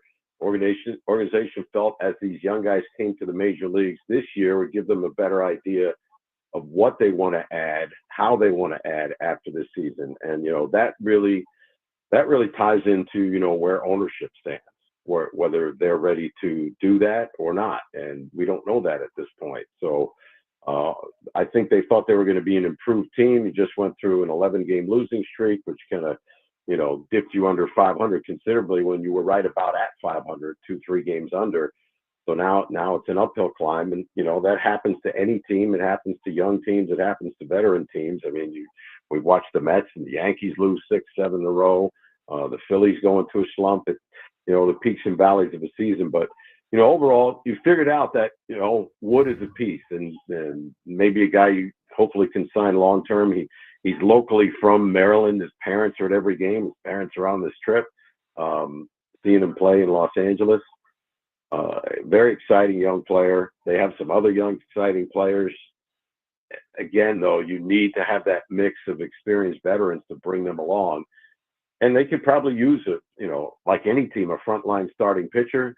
They come at a high cost. I mean, we've seen even with the Dodgers who've had endless dollars to spend. There's no guarantee those guys stay healthy. And right now they have 13 pitchers, and they have a complete pitching staff of starters and closers that any team would want to have if they were healthy on the injured list. So it's going to be real interesting to see how they go forward. I think position player-wise, they're in a pretty good place. They just brought up Brady House in the last week, another highly touted infield prospect, was their top prospect now in their farm system. And he's going to get reps now the rest of the year at third base. So the rest of this year is going to tell a lot. Well, Charlie, we really appreciate the time coming on. I'd like to learn a lot about the broadcasting world. I know a lot of our fans, we got a lot of young people that listen to the show that want to get into broadcast and journalism and everything like that. So we appreciate that. Hey, thanks again for the report on the Nationals as well. You wouldn't know this, but before I went to D.C. again, because I had done pro basketball for 11 years and then went to Tampa Bay for 7. And then before I came back to D.C. to do the Nationals, the year or two before that, I interviewed with the Padres. So could have gone a different way. Could have. You never know. I mean, that's what's kind of crazy about life. And best advice I ever got is, you're going to be where you're supposed to be when you're supposed to be there. So that worked out for you, obviously. And again, we appreciate the time and enjoy your 3 days here in San Diego. Thanks. Appreciate it. Charlie Slows, Nationals broadcaster, giving us the time to talk today about the Washington Nationals, get you a little bit of a preview.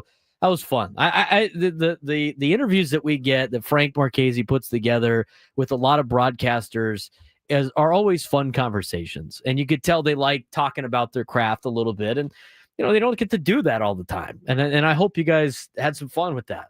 Frank, another good job on the get. We really appreciate it. Well, thank you very much. So keep trying our best. It was good. We've had some really good broadcasters on this show, and I geek out. Frank does too.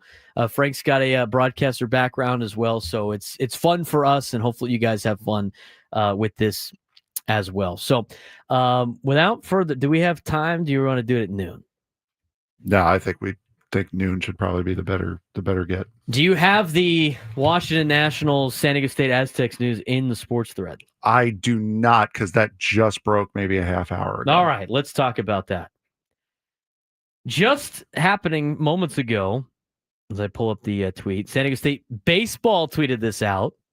Congratulations to Aztec for Life Steven Strasburg, who is among the featured headliners in the 2025 College Baseball Hall of Fame class. Steven Strasburg, who started his career at West Hills High School in Santee, went on to play for Tony Gwynn at San Diego State, was a first-round draft pick of the Washington Nationals, had a great career with the Nationals, helped them win a World Series in 2019, and then went on, obviously, to a little bit of injuries, but is now back here in San Diego. He was coaching at Santa Fe Christian this year as a help, and I know he was part of the process of the new coaching hire at San Diego State for San Diego State baseball. But well deserved, and a big congratulations to Steven Strasburg being inducted into the College Baseball Hall of Fame. We had the College Baseball World Series over the weekend. LSU took down Coastal Carolina over the weekend. And I don't know if we had time for this right now, and maybe I'll get into it, but the ejection of the Coastal Carolina manager after 10 pitches in the first inning was utterly ridiculous. Utterly ridiculous. And I've seen both sides of this argument. But if you look at the situation that was at hand, 10 pitches in, bottom of the first inning, Coastal Carolina's got a runner on first and 2 outs. And they swipe second base.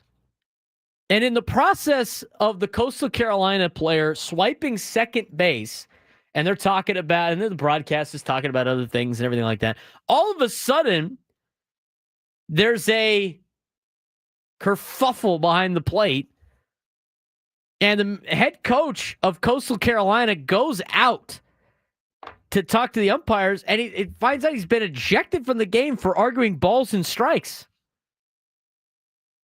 And he says, you missed 3 pitches. Jeff Passan even went out there on social media to essentially blow up this entire situation. Quote from Jeff Passan, there are very few combinations of words in the English language that warrant ejecting a coach from an elimination game in the Men's College World Series Finals, and yet Coastal Carolina's Kevin Schnall, the first base coach Matt Schilling, just got run in the first inning. He then posts a clip of them getting run. Quote, you missed 3 pitches. Does not qualify as one of those combinations. If this is all it took for Kevin Schnall to get ejected, that is absurd. I think it's absurd too, regardless if he's doing well or not. Umpires, I think, need to have a little bit thicker skin. I don't know if he said something personal. I don't know if he dropped, bad language, whatever it may be. And I saw people that were umpires defending the umpire, but you got to understand something. In an elimination game in the College World Series, arguably one of the biggest days for Kevin Schnall, you got to give the guy a little bit more leeway than you missed 3 pitches. And I don't know the context of maybe some other things that were said, but it ain't about you, big dog. It ain't about you. So the ejection was utterly ridiculous. I think it sets up Coastal Carolina for failure at the beginning of the game. Saw a lot of people putting asterisks next to LSU. LSU was still a better team. They ended up winning. But come on, man. Could you imagine? Because he would end up getting suspended for other games. He wouldn't have been able to coach the next game anyway. Could you imagine Mike Shildt in the World Series getting tossed 10 pitches into the first inning? Come on, man. It's not about you, dude. When we come back, we'll get Frank Marchese's sports thread. We'll talk a little bit more about the Pac-12 getting a deal. Braden Sprint Show continues.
It's time to fire it up. From the beaches to the ballparks, from the Gaslamp to North County, no one knows America's finest city like he does. You can't just punt on a Manny Machado prime use. He's a fourth-generation San Diegan, born and raised in the heart of this community. Passionate, opinionated, and always bringing you the real talk on your teams, your city, and everything in between. Braden totally knows his stuff. He's ready for the next step. That guy is good. Live and local, it's the Braden Surprenant Show. But I think Braden's one of the up-and-coming young stars in the media game in San Diego. Now, here's your host, Braden Surprenant. What's up, San Diego? Lunchtime hour on 97.3 The Fan and the Braden Surprenant Show. Noon lunch hour is brought to you by the Craft Taco. Both flavors in 2 locations, Sorrento Valley and inside Balboa Park's Natural History Museum. Frank, have you been there yet? Huh? This going to be a recurring bit. It is. Until he goes. Yep. And even, I have a feeling that even after I do go, you're not going to believe me because I lied last week, so. Picks or it didn't happen. That's usually how this goes. I was up there a couple weeks ago. I was talking with Kevin, our sales guy, that was part of that deal. He's like, I need to go back up there. Yeah, you do. It's great. You do have to go back up there. Now, today, I don't know how much this week I'll be able to eat out too much. Last week was too much eating out for me. We had family in town, and you come back from vacation. It's like you're trying to ease back into your routine. We talked about routines in the first hour, about the difference of a routine of being a starting player in Major League Baseball compared to being in the routine of a bench guy, something that Jose Iglesias is dealing with right now. But I did the meal prep yesterday. So we got some ribeye. We got some chicken breast. Planned out. I got the 10 meals done. I got it all worked out where did it all day yesterday. Where I got my calories set to hit, my protein, my fats, all that stuff. We're locked in. Some ribeye and some chicken breast mixed with, I was telling Frank, it's on my social media if you want to check it out, at @B_SURP, at @BSURP. Take a look at my Instagram story. I put the recipe on there that I basically just threw together. I wanted to have, these little meals like a little protein pasta on the sides, better for me. Not a big fan of rice, which would probably be cleaner. But I get the protein pasta. I needed to mix it with something. And it needed to be, again, I use the Parmesan Reggiano. I mean, that's stuff that's a lot better for you. I mean, if you had like 30 grams of Parmesan Reggiano, it's like having a protein bar. It's great. So about 140 grams of that. In this, I made this sauce. It was Greek yogurt, cottage cheese, Parmesan cheese, Romano cheese, which is good. They have good macros. Mix that up with some seasoning, salt, pepper, garlic powder, a little ground sage, basil, and oregano. It's pretty good. So that will be my lunch today when I get home. And then I'll either have the steak for dinners and chicken for lunch or vice versa. Get my protein up. Big hack on protein is the Greek yogurt. Greek yogurt is such a hack. You can literally make anything that you like that's creamy, do it with Greek yogurt. There's no fat, and you get like 18 grams of protein per 2/3 cup. It's phenomenal. So if you want to check that out, it's on my social media page, at @B_SURP. On Instagram, you can follow me at BSURP. Anywhere on social media, you can follow the show at B_SURP show. And you can also follow Frank Marchese, who will now lead us in today's sports thread. Always blowing up with the biggest sports takes, debates, and breaking news. You got barbecue back there, and you didn't invite me. Yeah, we've got that too. Welcome to the Sports Thread, where we break down the top 5 stories in sports, just like you would with your crew. Oh, no! Disaster! What a bad idea! No filters, no silence, just real talk. All right, Frank. What do we got today that's not Padres related? Well, first of all, we're gonna turn the music down here for this first one. Number one. MC Alger won their second straight league championship, and the Algerian League won yesterday. But it's not what people are focusing on. We know soccer celebrations can go a little hard, and this one was no different. At the time of writing this, which was yesterday afternoon, 3 spectators were killed and 70 injured after falling from the upper stands of the stadium. Important to note that this was not a riot. As far as we know, this was just a very unfortunate accident from a group of fans who got a little bit too rowdy. And Braden, this is a solemn reminder for fans who sit near the rail in the middle of the upper deck, especially. Just pay attention to your surroundings at all times.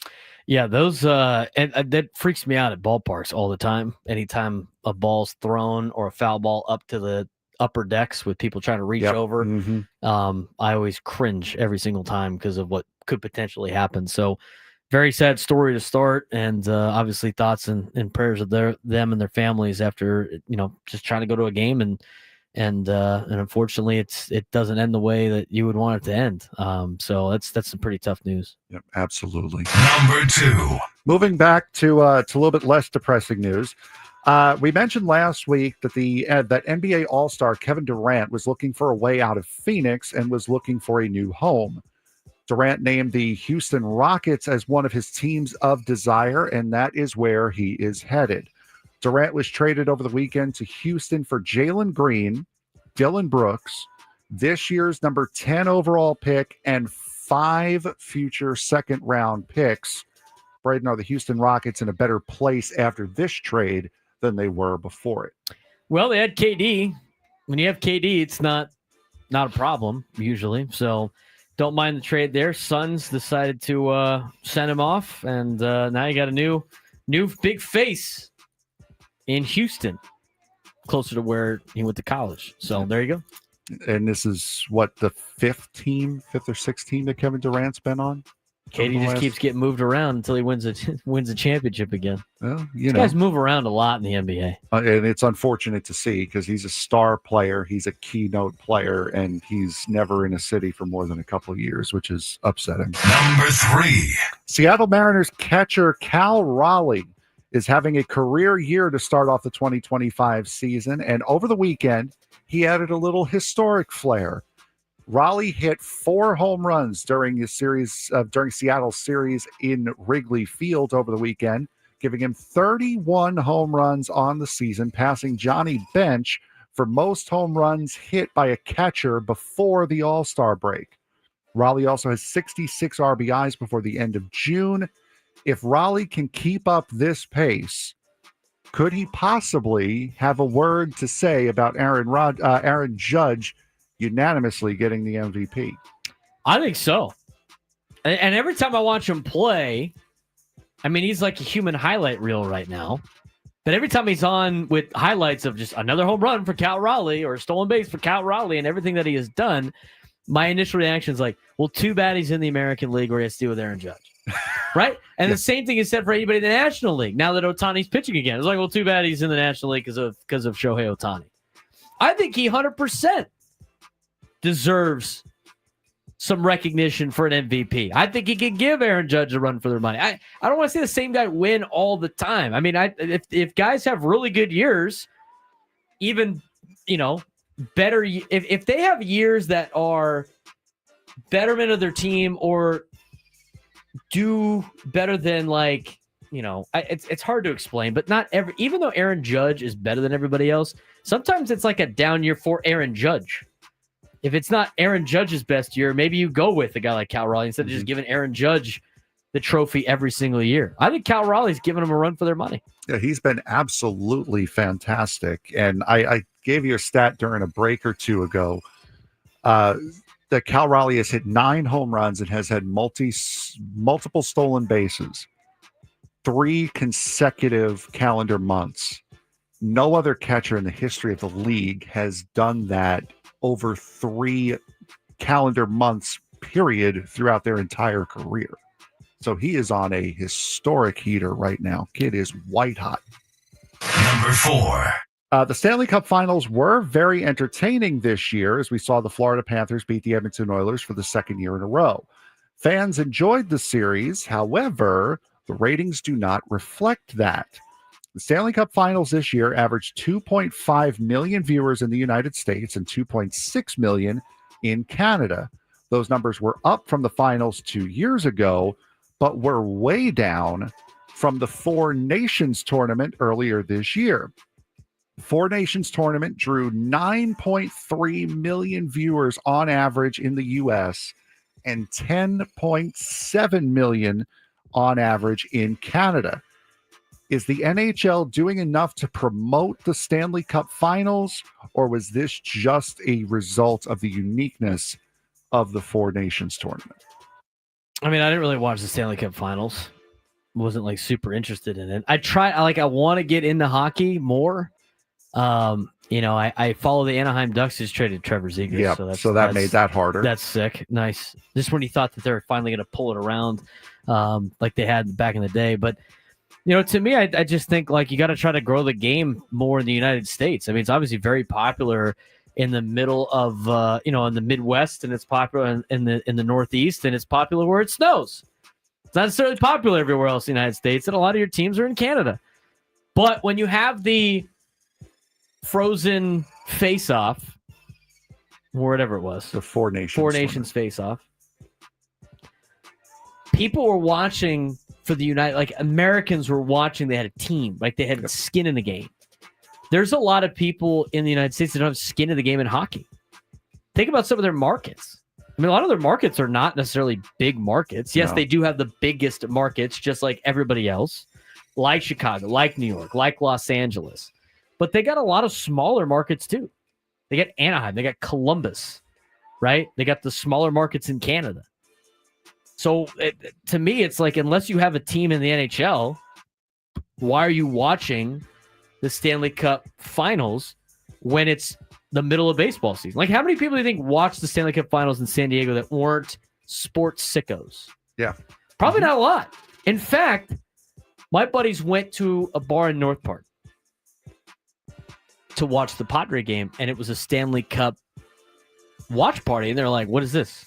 Why is this on? It was like game 6. Why are we watching this? Right? And I was like, it's the Stanley Cup Finals. And my friends were like, so? The Padres are on, right? So you have to be able to build the fan base a little bit and get people behind the sport throughout the country. And that's something that hockey, I don't think really does. I think it's catered more to obviously Canada and the areas that have snow and everything like that, where they play the sport. But I think it's a difficult task. I'm not overly surprised that the Four Nations face-off drew more, because you have Americans like, oh, look, Team USA. Like, I'll watch. Like, this is kind of cool. But if you don't have any skin in the game, it's hard to get the casuals to watch. By the way, if you're a New York Islanders fan, the Naughty Barrel does Islander watch parties all downtown season long. Or PQ? Downtown. Or both? Just the downtown one? Mm-hmm. Number 5. That sounds like personal experience right there. Well, yeah. The Wisconsin Badgers are entering an arena. College athletics has never... Okay, you can stop that. Have you ever seen that video? Yes, I have. Badger. All right, continue. Wisconsin Badgers are entering an arena college athletics has never stepped into before. Badgers are suing the Miami Hurricanes for tampering. The player in question hasn't officially been named, but the complaint lines up with the transfer of freshman defensive back Xavier Lucas. Wisconsin refused to allow Lucas to enter the transfer portal. Lucas then left Wisconsin and enrolled at Miami. The suit claims that Miami went to Lucas's home in Florida and offered him money to transfer, despite Lucas having signed a 2-year contract with Wisconsin this December. This might be the first time college football has had to deal with this, but it certainly won't be the last, will it? No, well, are they suing for like a buyout? I'm not sure. I'd have to go back and look, but I believe that they are suing. They're either suing so the kid has to pay the money back, or they're suing on a buyout because they are a breach of contract, I would imagine. I believe it's breach of contract was more or less what it was. Try to get money back from Miami. I'm totally on board with this. In fact, I think if you enter the transfer portal, we're gonna be big boys now and girls and be professionals. If you sign a deal like a contract, like there's no way out of these contracts in professional sports. If you want to enter the transfer portal, you got to get someone to buy you out. Buy out the contract, almost like a trade. I'm in the transfer portal. All right, you signed a 2-year deal worth X amount of dollars. The school that adds you needs to pay us the money we're paying you. Because right now, they just walk away, and the school gets nothing in return. Everybody's a walk-away free agent. There's no compensation for draft picks. Think about all the rules that are in place in professional sports in which they pay players to play. They have these rules, so you can't just lose a kid or lose a player at the end of the season with everybody on a 1-year deal. So if you sign somebody to a 2-year contract to play football at Wisconsin, if that kid decides to go into the transfer portal, I think whatever the amount of money that contract is worth should be paid to Wisconsin by the school that is going to sign that kid up to play for them. I don't think that's not fair. That seems pretty fair to me. There's a couple things here. The contract between Wisconsin and their athletes gives the school the non-exclusive rights to use a player's NIL in promotion. Part of the deal, according to the lawsuit, prohibits an athlete from making any commitments to enroll or play sports at other schools. The lawsuit says Wisconsin had a reasonable expectation that Lucas would, quote, continue to participate as a member of its football program until the deal ended. However, several contracts between Big Ten schools and their players that ESPN had previously reviewed, these details explicitly state that the athletes are not paid to play football for the university. Since the school is technically paying out only to use the players' NIL rights, it is not clear if the judge will consider it fair to enforce a part of the contract that dictates where the player attends school. There's a slippery slope again. Are they employees or are they not? We are paying them to play football. We're not paying them to endorse a product. It's funny how the student part of student athlete that the NCAA used to beat into our heads about 5-10 years ago when this was all starting is completely disappeared now. Like they don't even try to mask the whole student athlete thing anymore. Yeah, they don't care. If you do not want to get an education and get paid to play football, you shouldn't have to get an education. In my opinion, if you want it, go get it. I think there's a lot of value in that. But if you don't want to use that card, you shouldn't have to. These guys are getting paid to play sports now. They're not getting paid for their name, image, and likeness. You can tell by the contracts. If I'm giving a guy $2 to $4 million to endorse my Chevy dealership, I am overpaying a ton. You know what's not going to convince me to buy a brand new Chevy truck? An 18-year-old. No way. That throws a football well. It's not a good business decision. Nope. They're just giving the money for the kids to play football. And here's your other thing. Again, Wisconsin's a public school. So now these kids are employees of the state of Wisconsin, and they're getting paid way more than any real employee of the state of Wisconsin. It opens up another can of worms. Violated the contract. There are consequences to violating contracts. I don't know why this is so confusing for people. It's so much fun to see the trouble that college football is getting themselves into, or college sports for in everybody general. Involved. For all the players, for all the coaches, for all the powers that be. It's like you play stupid games, you win stupid prizes. You want to be a pro, dude. This is being a pro. All of this is being a pro. All of this to get college football video games back. All they had to do is to just say, like, yeah, back. okay, we could do this. Here's the $50 they were going to pay the kid at the time. Hey, we can't pay this kid we can't give him a burger. But now we're just going to make everything even worse. Now it went from 0 to 1,000 overnight. Yeah, you signed a contract. When you sign a contract, you abide by the contract until the contract is up. If you breach said contract, there are consequences to breaching said contract. Utterly ridiculous. Where's the house settlement? Do they have rules on the transfers? You should be allowed one transfer. But if you sign a 2 or 3 year deal, you're stuck there. Just like any free agent that signs a multiple year contract. Get trades. I think it'd be great to have trades in college football. And again, this is great. This is where, again, if you're going to transfer, they should bring back the year you lose the year of eligibility when you transfer. You have to make it a situation. You have to give them incentive to not transfer. Right. You need to deter people from transferring. You get the one. I think you should get one because sometimes things don't work out. But in that transfer, there needs to be compensation to the school that loses the player, whatever he is making. The new school's got to pay it, or you got to have sit-out periods. But if you're not going to do it based on sit-out periods because they're like paid employees, there needs to be monetary decisions as part of this. Wisconsin should be getting paid for the kid that left, and they should be getting paid by Miami. And if those are not the rules, those need to be the rules.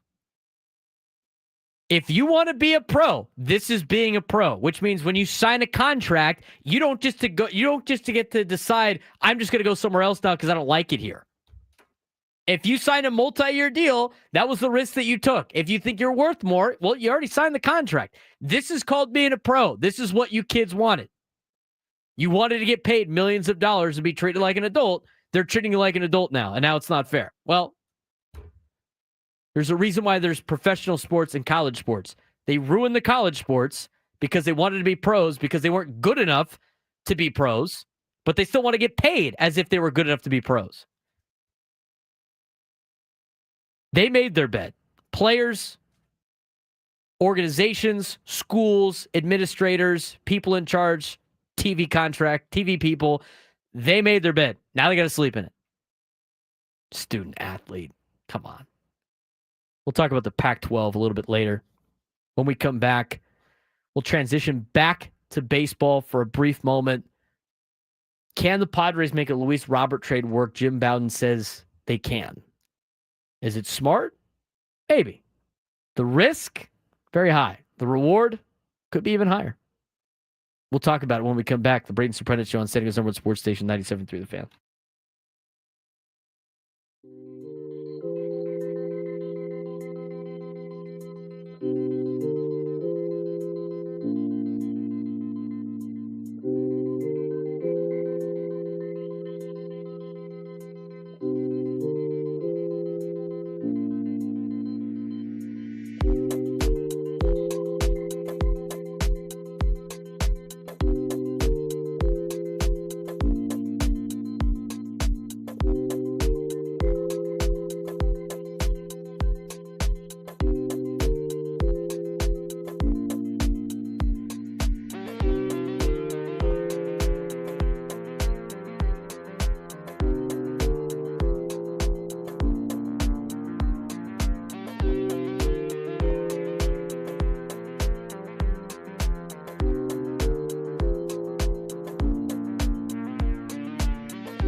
super late coming in after the last discussion, but it was just, it's about the college athletic stuff. It's crazy. And we're going to get to the Pac-12 deal here in a second. Part of the noon lunch hour on the Fan, brought to you by the Craft Taco. Both flavors at 2 locations, Serrano Valley and inside Balboa Park's Natural History Museum. We will get to our midday sports standoff next segment as well. If you could take me down in sports trivia, you are qualified for a chance to win a grand prize. Celebrate summer with a spa and pool getaway at Resorts World Las Vegas, home of the largest elevated pool complex on the Strip. You'll receive a 2-night stay at Resorts World Las Vegas. Dine poolside at one of the 5 unique pool experiences and experience the ultimate in relaxation and wellness at Awana Spa, one of the largest co-ed spa facilities in Las Vegas. To book your summer stay, please visit rwlasvegas.com. It was an interesting topic that we had at the end of the Sports Fix with Wisconsin suing Miami for grabbing a kid in the portal that had a 2-year contract with Wisconsin. And this is what you sowed. You reap what you sow. And this is what you got. I mean, the amount of greed in college athletics is absurd. But again, it's like, we talked about it off air, but after the fact, if you're going to pay, and it's mostly just the football players, let's be honest here. Some baseball teams have bigger budgets that are getting paid, basketball, obviously, but aside from football, men's basketball, women's basketball, and baseball, there's a lot of kids and students that are student athletes at colleges. A field hockey team anywhere. Right? Those girls are not there for NIL. They're there to get an education via sport, right? And there's a lot of those teams out there. I think you see the Ivy Leagues are all non-NIL. The military academies are all non-NIL. It's mostly football's the biggest problem, right? Out of all the sports in college athletics, the one that gets the most eyeballs is football. And so I look at some of these, like how much money they're getting, which is absurd. It's absurd amounts of money for playing a college sport. They already had a great deal. The deal that they had was great. They get to fly charter jets. They get to stay in nice hotels. They get great nutrition. They get everything paid for. Housing, food, school. A free education is so valuable. So valuable. People don't even understand how valuable that is. And you can say what you want politically about colleges. But at the end of the day, there's a lot of things that colleges teach you that are not just like BS. They teach you how to critically think. They teach you how to solve problems. They teach you how to communicate. There's a lot of things that are applied. And the main thing about school is school teaches you to show up on time and get work done on a timely manner. That's it. That's basically what school is for.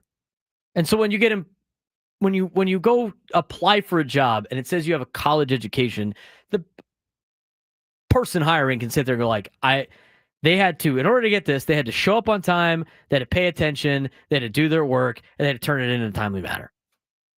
That's basically what school is for. So you get that for free, where everybody else is paying like hundreds of thousands of dollars for that piece of paper. You get housing for free. You get food for free. You get to work out in the nicest facilities whenever you want for free. Everything is designed for the student athlete. And in return, right, you get a good football team, right? The schools get a good football team. The argument that the players lead for everything for television is ridiculous. There's a couple of players. There's probably a handful of players every year that people view as must-watch TV that are driving TV ratings. Those players are going to the NFL anyway. But other than that, most college football fans are college football fans because they recognize and they affiliate themselves with the logo on the helmet.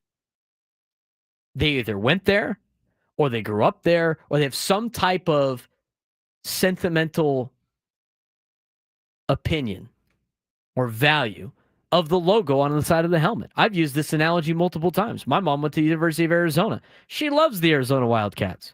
She couldn't name you a single player. She is not watching for the players. She's watching for the A because she has an affiliation with the A.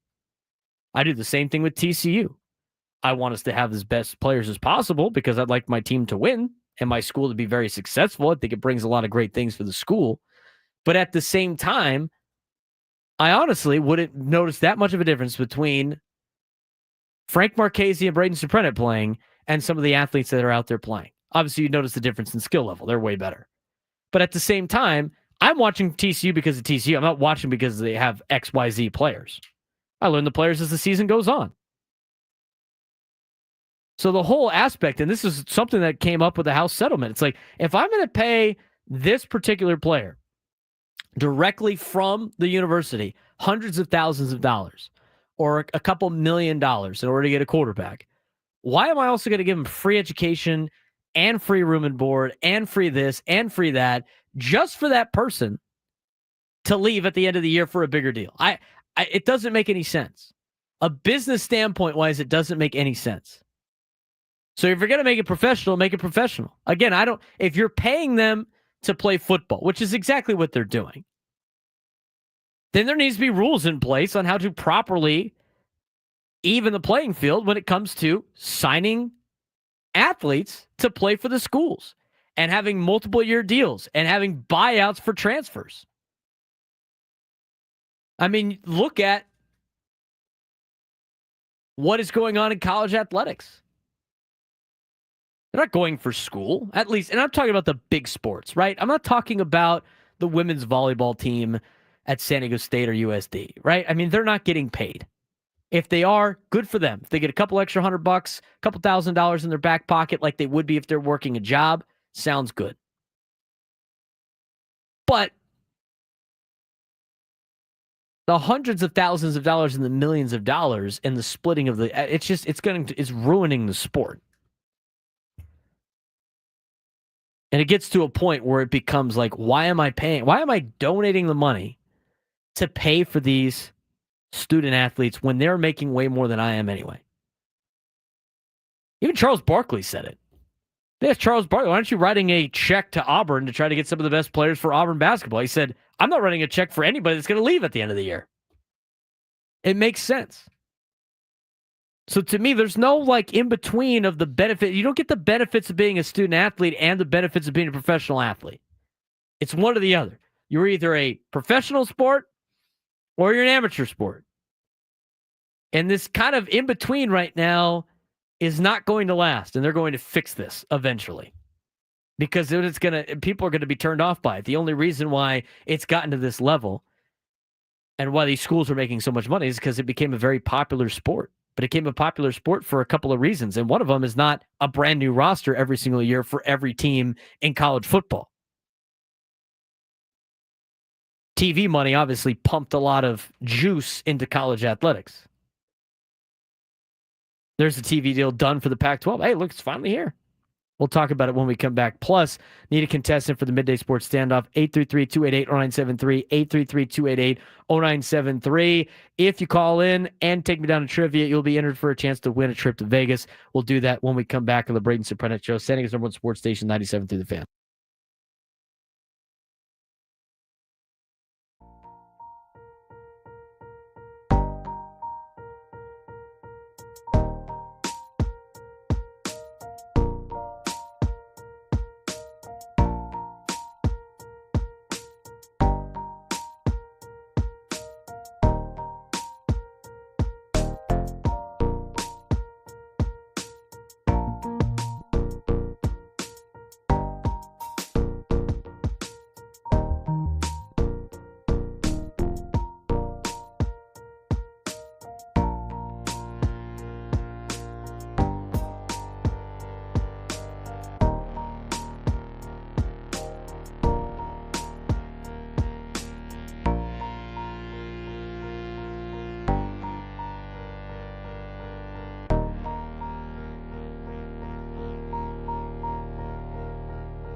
12:41.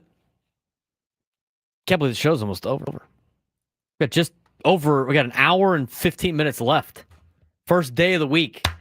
Padres Nationals coming up at 6:40. Eco Water SoCal Padres pregame show with Sam Levitt live from the loft at 5:40. Tony Gwynn Jr., Chris Ello, Matt Scraby will be on at 2 o'clock as they will continue Padres coverage and baseball coverage on 97.3 The Fan. We're taking a little bit of break from Padres coverage. When we come back at 1 o'clock, we'll get your preview of the Padres and Nationals. We'll talk a little bit about Jackson Merrill, James Wood, and we'll dive deeper into some Padres topics. Xander Bogaerts, 11 for 19 in his last 19. Playing well. There's a long article today about Xander Bogaerts in The Athletic by Dennis Lin. We'll talk about that tomorrow, as well as the National League West and what we learned over the past week, where you saw 17 games between National League West foes. That will be on tomorrow's show, obviously, with also recapping the series against Washington. So we'll talk more Padres baseball in the 1 o'clock hour. We do want to put your way. And again, on this show, we cover all the sports that happen in San Diego in some capacity, right? We did Soccer 101 with Drake every single Friday. We will be here for Aztec football, Aztec basketball. We'll talk San Diego State. We'll talk USD and UCSD when, they're doing some good things. We'll keep you updated on stuff going on in the high school realm with high school football and everything like that. I mean, we're going to talk San Diego sports, and we're going to talk about sports that happen. It's a sports show mixed with some fun. I mean, I will be talking about how I got attacked by an athletic band today. Talk about that later in the show. Got a little bit into the lunchtime stuff with some of the meal prep. Maybe we'll dive into that in the 1 o'clock hour too. But in part of this, I mean, a big thing for all Aztec fans out there is they just joined the Pac-12, right? So this is the last year of the Mountain West, Frank, if I'm correct. They will start in 2026. This is the last year San Diego State is in the Mountain West, yes. So in moving to the Pac-12, the decision-making was, again, they missed the boat on potentially going somewhere else, and I don't know how much of a deal was offered to San Diego State when it comes to the Big 12, but there was some interest there, and San Diego State decided to stick with the Pac-12 because they thought everything was going to be fine, which it wasn't. So half the teams leave and go to the Big 12 and the Big 10, and they were left with two schools, Washington State, Oregon State, who then poached some Mountain West schools after they said, we would never do that. Fingers crossed. Gotcha. So they grabbed Boise State, Colorado State, San Diego State, Fresno State to go with Oregon State and Washington State, all the states. They had a Gonzaga for basketball, and they're still waiting on one other team, but they have a TV deal done now with CBS. All right. San Diego State fans, or should I say Pac-12 fans that might be delusional, still think they have a power status. I don't know what out of the group of teams schools I mentioned, thinks it's on the same level as the ACC, the Big 10, the Big 12, and the SEC. But I digress on that. The biggest thing was the TV contract. And the decision-making was, well, we're better off in the Pac-12 than we would be in the Mountain West because of TV money and everything else.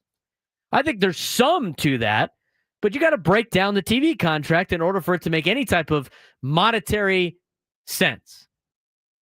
CBS Sports and the Pac-12 Conference today announced an extension of their partnership, which is set to begin with the 2025 football season. The extended partnership will continue with the league's transformation and begin with new Pac-12's launch ahead of the 2026-2027 season and carry through the 2030-2031 season. The new agreement establishes CBS Sports as the primary long-term partner of the new Pac-12, with additional partners to be announced at a later date. As part of the extended partnership, football and men's basketball games for the new Pac-12 will air throughout each season on CBS Television Network and streaming on Paramount Plus, as well as CBS Sports Network.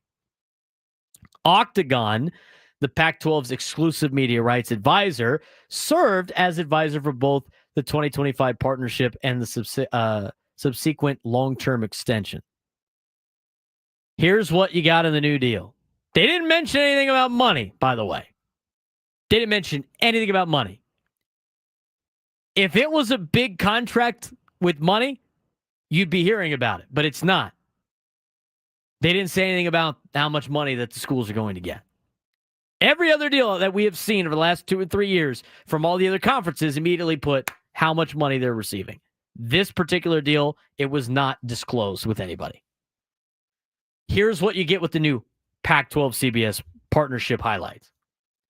Annual football championship game on CBS and stream live on Paramount Plus. Is that an upgrade from what it is for the Mountain West? Slightly, but I'm pretty sure that the Mountain West was already on CBS. I know basketball was. So you got the football championship on CBS instead of what? CBS Sports? What an upgrade.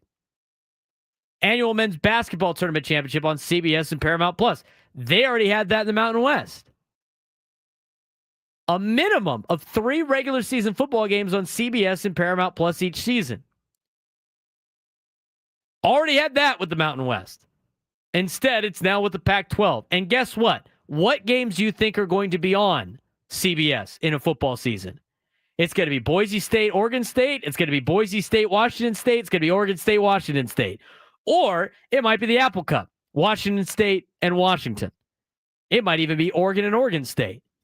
Your chances of being on big CBS, San Diego State, probably very slim when it comes to football.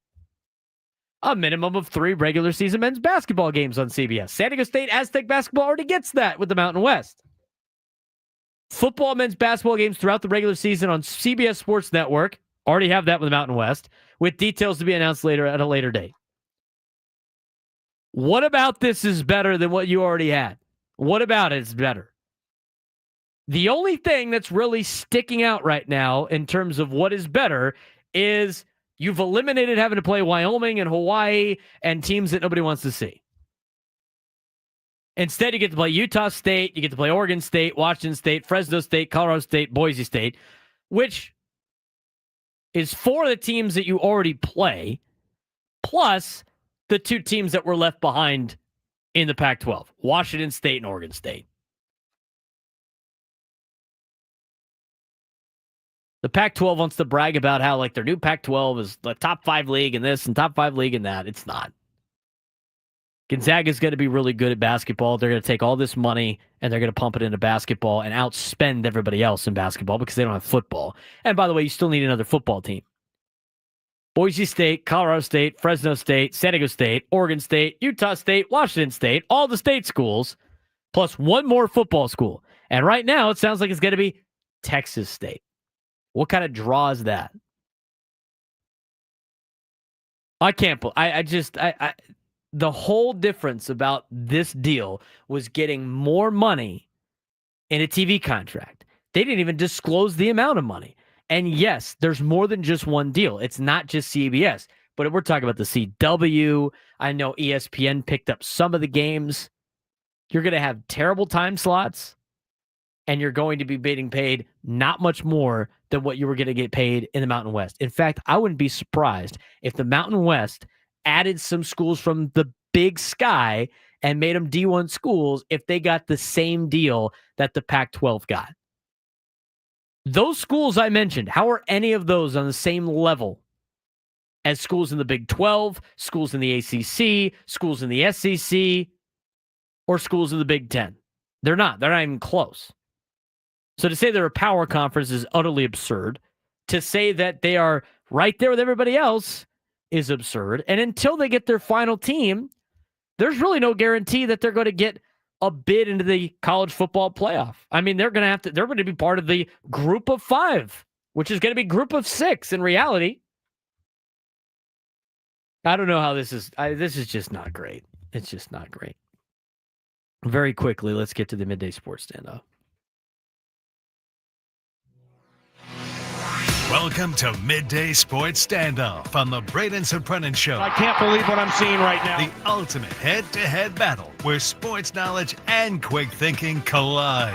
It's no good. Are you kidding me? Contestants will go toe-to-toe with Braden in a sports trivia deal where every correct answer brings them closer to victory. Down the sideline! Wow! Unbelievable! But 3 strikes and it's game over. This is not Detroit, man. This is the Super Bowl. Can you outsmart Braden? The Midday Sports Standoff starts now.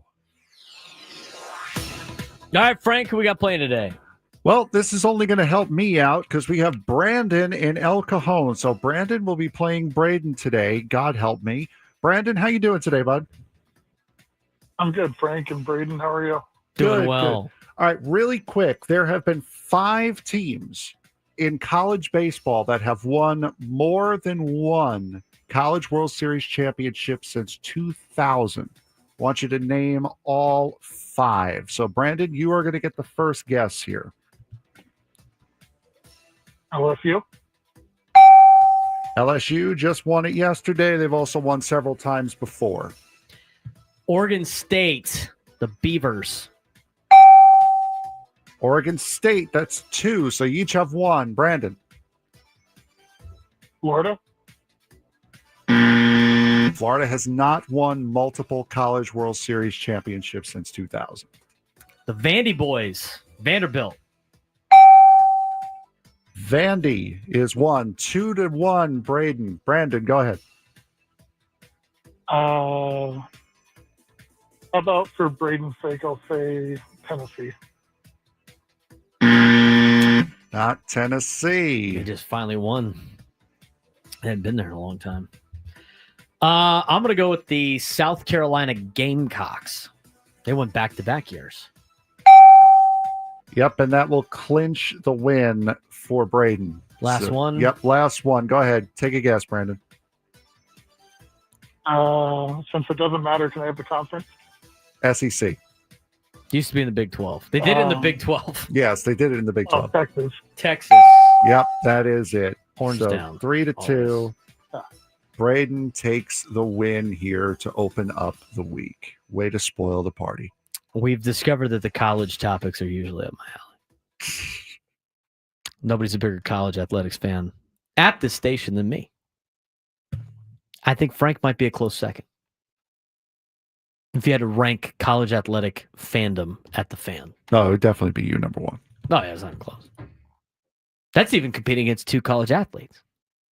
3. There's 3 college athletes here. People are like, well, golf. Ben does not give himself enough credit. I don't care if it was at Pomona, Pittsner, or whatever. He played college athletics. He played college golf. He was a college athlete. There you go. No, exactly. He doesn't give himself enough credit for that. No. He was playing golf at a collegiate level. I don't care how bad maybe some of the teams that he played against were in. I don't know why he self-deprecating on that. Being a college athlete's being a college athlete. Absolutely. 100%. He's one. Tony Jr. is obviously the other. Chris Ello. Aztec baseball players. There you go. Out of everybody, though, I'm probably the biggest college fan. I was a college athletics broadcast person. So does that count?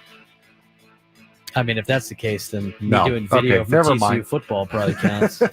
Adam Klug's a big college football fan, but Yes. he's not into college basketball. Padres Nationals preview and Padres topics when we come back. Padres.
Final hour of the Braden Surprenant Show on San Diego's number one sports station, 97.3 The Fan. This hour on 97.3 The Fan is brought to you by Amazon.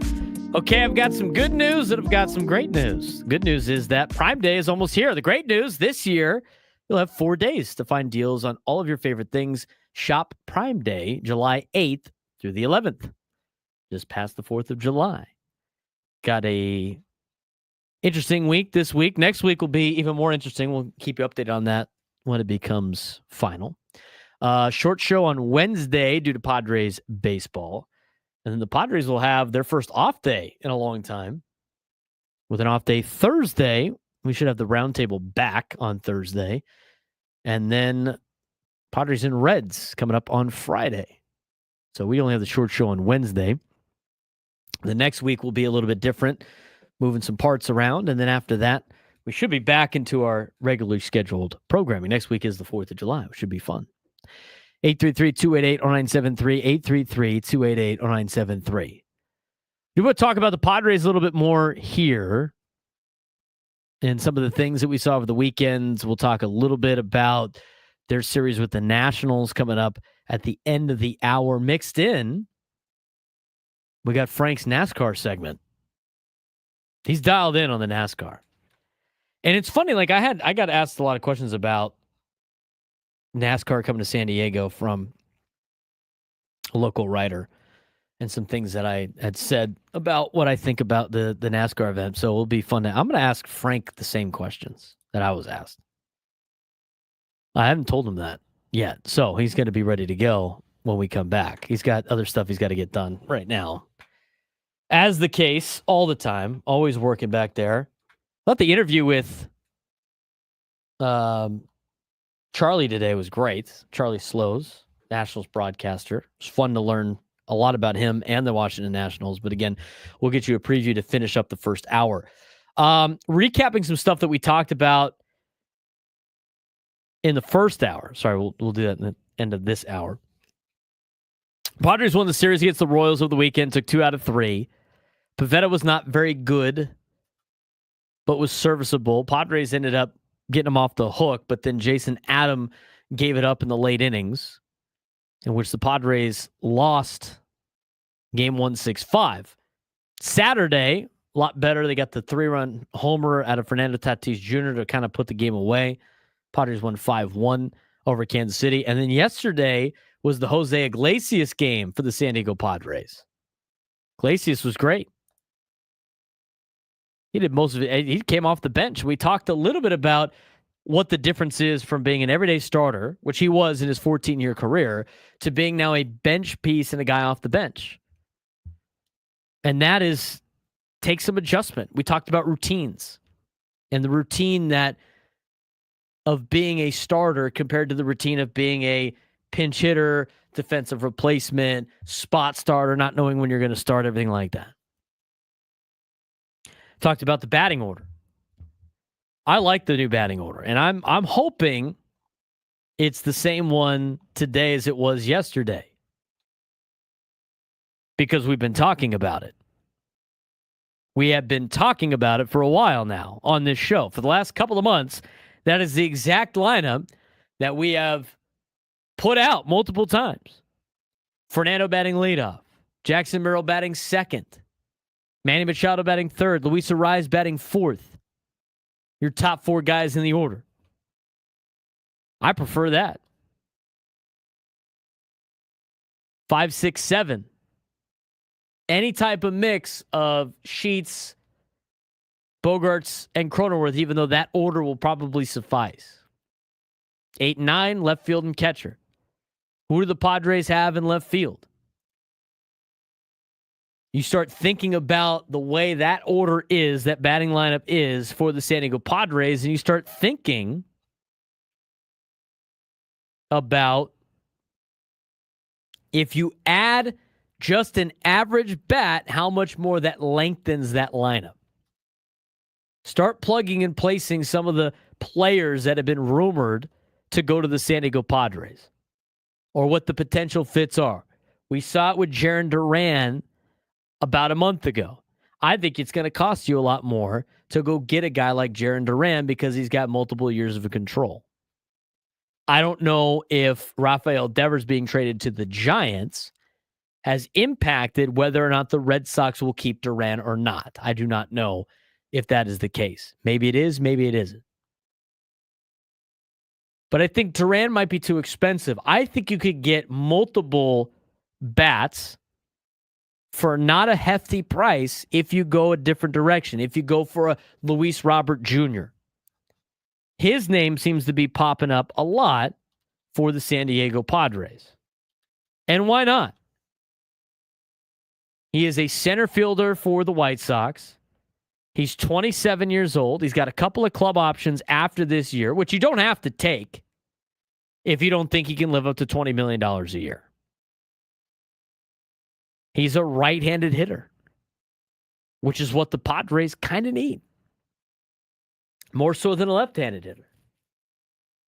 If I were to go and try to acquire Luis Robert Jr., it's not going to cost as much as Duran, but it will cost more than maybe going in. It's definitely going to cost more than like a Taylor Ward. This year, Luis Robert Jr. has been awful. He's got a 0 B WAR. He's batting a .185. He's got 7 home runs. He does have 22 stolen bases. But you're taking a risk in acquiring Luis Robert Jr. So if you decide to add a bat, and I know the Padres have been linked to him before, but if you decide to go get a bat, and it is Luis Robert Jr., you are taking a risk that you can get him back to what he was when he first broke out in the league in 2021, 2022, and even in 2023 when he was an all-star and had a 5.3 WAR. Maybe a change in scenery will help out a guy like Luis Robert Jr. It's worked out for Gavin Sheets. I mean, Gavin Sheets in a White Sox uniform overall wasn't very good, to the point that the White Sox cut him. The White Sox were like, no thanks. We're moving on. Wasn't good enough for the White Sox. Now he has a chance for the Padres. When he comes up to bat, Padres fans are, holy Sheets, holy Sheets. He's done more than a serviceable job on league minimum. So maybe the change in scenery will help out the San Diego Padres and help out Luis Robert Jr. Here's what you get with Luis Robert Jr. You get a guy that's got pop. You got a guy that's a good hitter overall. He's got that potential in him. You've seen it before. And you got a guy that's quick. And not only that, he's kind of an average fielder in center field, but if he played left field with Merrill and Tatis out there, he's probably an above average left fielder.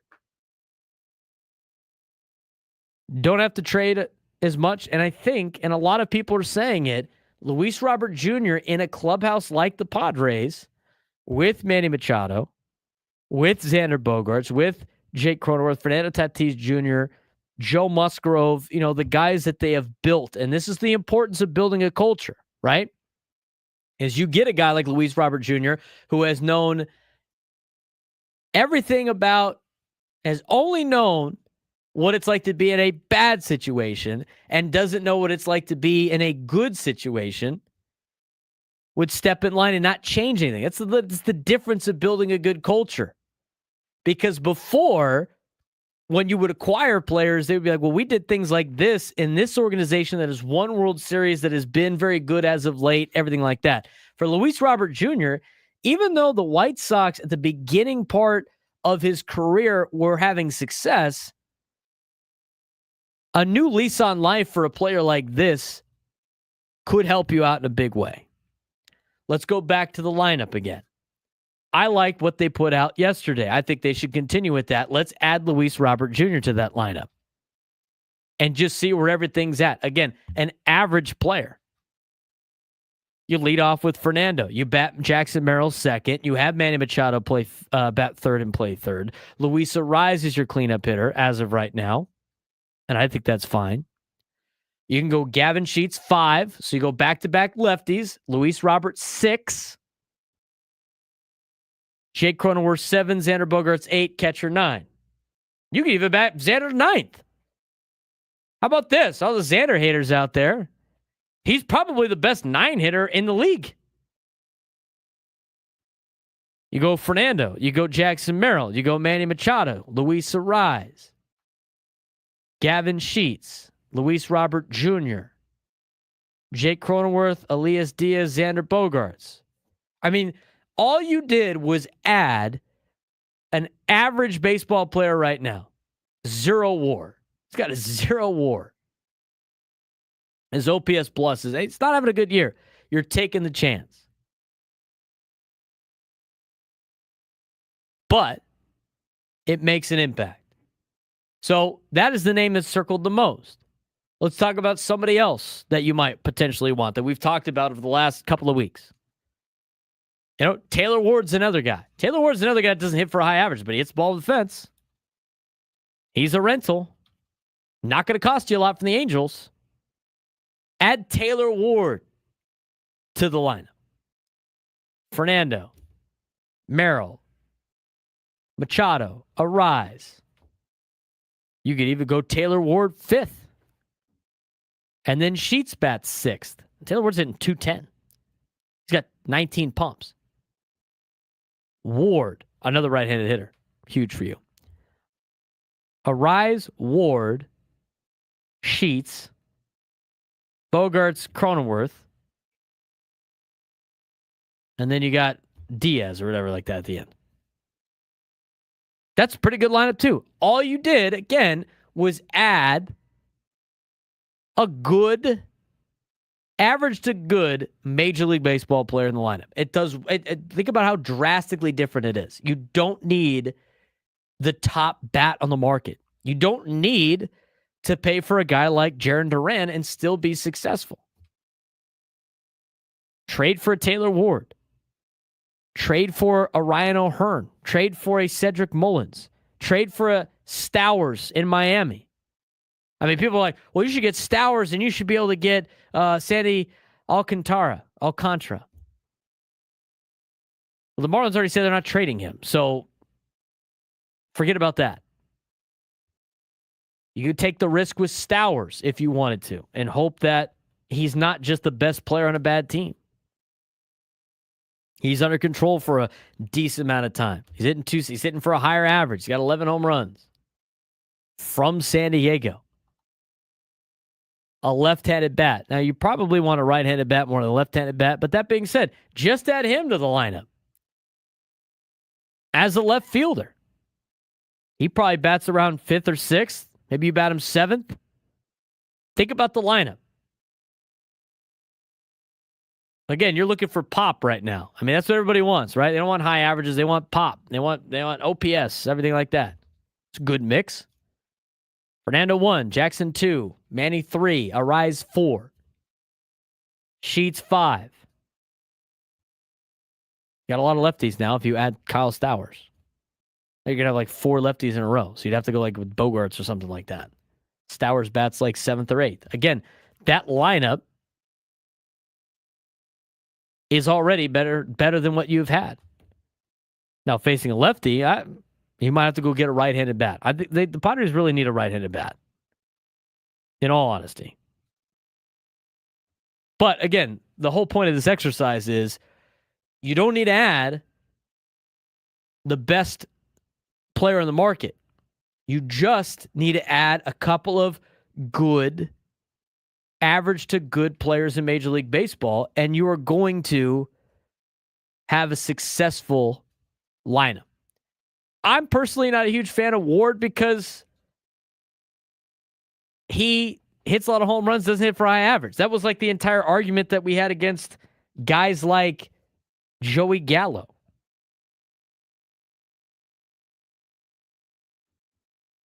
You said somebody DM me about a trade. Potential. And again, with some of these trade ideas, guys, I get like who you're going after, but you can't be throwing in players that you just don't want to have on your team anymore that aren't very good because the other teams aren't going to take them. You know, I don't know what you're going to get, like trading, like why would the Orioles accept Luis Camposano for Ryan O'Hearn? Would they do that, Frank? If they laugh hard enough, you might be able to like squeak a yes between the gasping for breath. It's so crazy. It's yeah, we'll do it. The other things didn't work out for us. But yes. So again, you don't need to give up too much for these position players that we named. I mean, how much is Taylor Ward going to cost? Not a lot. Ryan O'Hearn and Cedric Mullins. Cedric Mullins might cost a little bit more, but they are rentals on the Orioles for a team that's got all this young talent coming up that they're not going to re-sign these guys. There's options out there. Luis Robert Jr. be taking a major risk. I don't know if that's my number one priority. I didn't want a conversation about potentially acquiring O'Hearn and Mullins. The problem with that, though, is we said you already got enough lefties in the lineup as it is. You need you need a right-handed bat. So maybe you get Luis Robert Jr. and a Ryan O'Hearn or back and forth. But here's the other thing that we haven't talked about yet when it comes to trades. The Padres are not the only team that needs a left fielder. They're not the only team that needs a left fielder. There are other teams that need bats. In fact, the Dodgers could probably use a left fielder. Now, whether or not they make trades will remain to be seen because they have a lot of players already, but that doesn't mean that they won't go make a move. Giants are probably going to go continue to make moves at the deadline. Some of these teams think they're still in it. I mean, these are all of the equations that are going on coming up at the trade deadline. But as I mentioned before, a 2021 style deadline like the Atlanta Braves had for this year's Padres would be enough for the Padres to be able to win series in the postseason. 833-288-0973, 833-288-0973. If you want to weigh in, give us a phone call. Other than that, a big event almost finalized, potentially coming to San Diego that Frank has wanted to dive into for the last couple of days. We're going to do that when we come back on the Braden Surprenant Show, San Diego's #1 sports station, 97 through the Fan. Hey, it's Graben. I'm here with Mark Grau. He is also a patient at SD Fat Loss. So tell us, how much weight have you lost? 103 pounds. How do you feel? I feel fantastic. I used to be a diabetic. My doctor has been in the field for 18 years. He's said he's never seen anyone beat diabetes, and I've done that. When you stepped on that scale, were you surprised at how quickly your weight went down? Yes, when I've been struggling with weight for all my life. We tried several different programs. I jumped on there. I'll be honest, I weighed 380 pounds when I started this program. And the first 2 weeks on this thing, I probably lost 20 pounds. That shocked me. What was the one thing that you really enjoyed and found that you enjoyed throughout the process? The structure, the ability that I can go.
Braden Surprenant Show, 122 on a Monday afternoon. Padres Nationals, game one of a 3-game series that will always be highly anticipated amongst fans for the big trade that happened between the Padres and the Nationals in 2022, where the Padres acquired Juan Soto. That will be a discussion topic on air probably for the next 5, 6, 7, 8 years.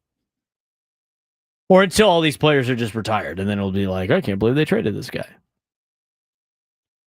Can't wait to discuss that all week. Every time James Wood, CJ Abrams get a hit. Is Gore pitching this series? Kenzie Gore is pitching on Wednesday afternoon. On Wednesday afternoon. Same thing if he does well. I mean, it's like, got to give things up. Spend money to make money. There's nothing you can do about it now. Watch the Nationals not sign James Wood to a contract extension. Becomes available. What a shame that would be. Anyway, 833-288-0973, 833-288-0973. Leading up to Gwynn and Chris, coming up at 2. Tony Gwynn Jr., Chris Ello, Matt Scraby on 97 through the Fan. They will lead you into the Ecowater SoCal Padres pregame show at 5:40. First pitch at 6:40. Padres and Nationals. We'll talk more about that when we come back. But we actually have some time right now to finally diverge into and dive into what could be NASCAR coming to San Diego. Now, to recap, NASCAR is looking for a street race. Their current one in Chicago deal expires in 2026, correct? I believe so, yes. They have the ability to pick that up, but they are looking for more street races. They have been in conversation with San Diego about potentially having a street race in San Diego. There's been multiple articles on that as well. And they are close to finalizing a deal that would bring NASCAR to San Diego. NASCAR near deal for Cup Series street course race in San Diego area, according to sources. So I was asked for an opinion piece by a young writer. Some questions about NASCAR coming to San Diego. And the first question he asked me, and I answered these already, but I'm going to ask Frank because Frank is our motorsports expert. Yes. Can San Diego be able to make this a big event? Can San Diego be a successful option for NASCAR? Either a street race or any other race. 100%. As far as guys, you're going to see a lot of this. Is going to be an East County thing that you're really going to want to promote. That's what I said. Because I mean, I've been to Verona Speedway, and it's a lot of people coming up from East County. The question is going to be, where are you going to put it? And you know what NASCAR is going to want. They're going to want the backdrop of the city. They're going to want the backdrop of Coronado. They're going to want all of those wonderful B-roll videos that we always see of San Diego. they're going to want that for the race. So it's going to matter where you put it. You're going to have to figure out a place to put it where there's not too many hills. If you're going to put it downtown, you're going to have to put it in a place that doesn't have too many railroad crossings. And if there are going to be railroad crossings, they got to be as flat and as level as possible. You also have to make sure that it's not going to be around the same time the Padres are here. So you're going to have to do it on a Padre weekend, because you will make downtown San Diego completely impassable if you try to do this on the same weekend the Padres are here. If they get the deal in, the Padres will just ask for a request. Right. To be on the road. Right. So it's going to have to be, but they're also going to have to know what NASCAR schedule is in order to do that. So there are challenges, there are hurdles that they are going to have to face.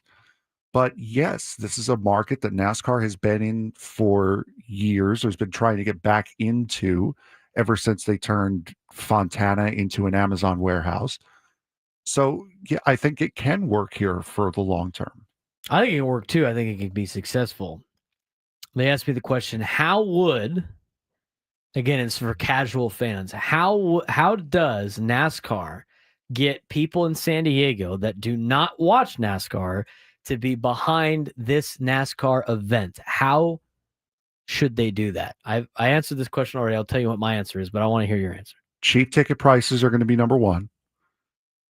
You're going to need to do like several outreach, like fan fest things to get people into it, to get people interested. Flood the media market out here, NASCAR. I will do whatever you guys want me to do to help make this as big a thing as possible out here. You're going to have to really market, and you're going to have to make it accessible to as many people as possible, which downtown is going to be a little bit hard if you plan on doing it downtown. If you do it in the East County, there's not going to be too many people that are going to go.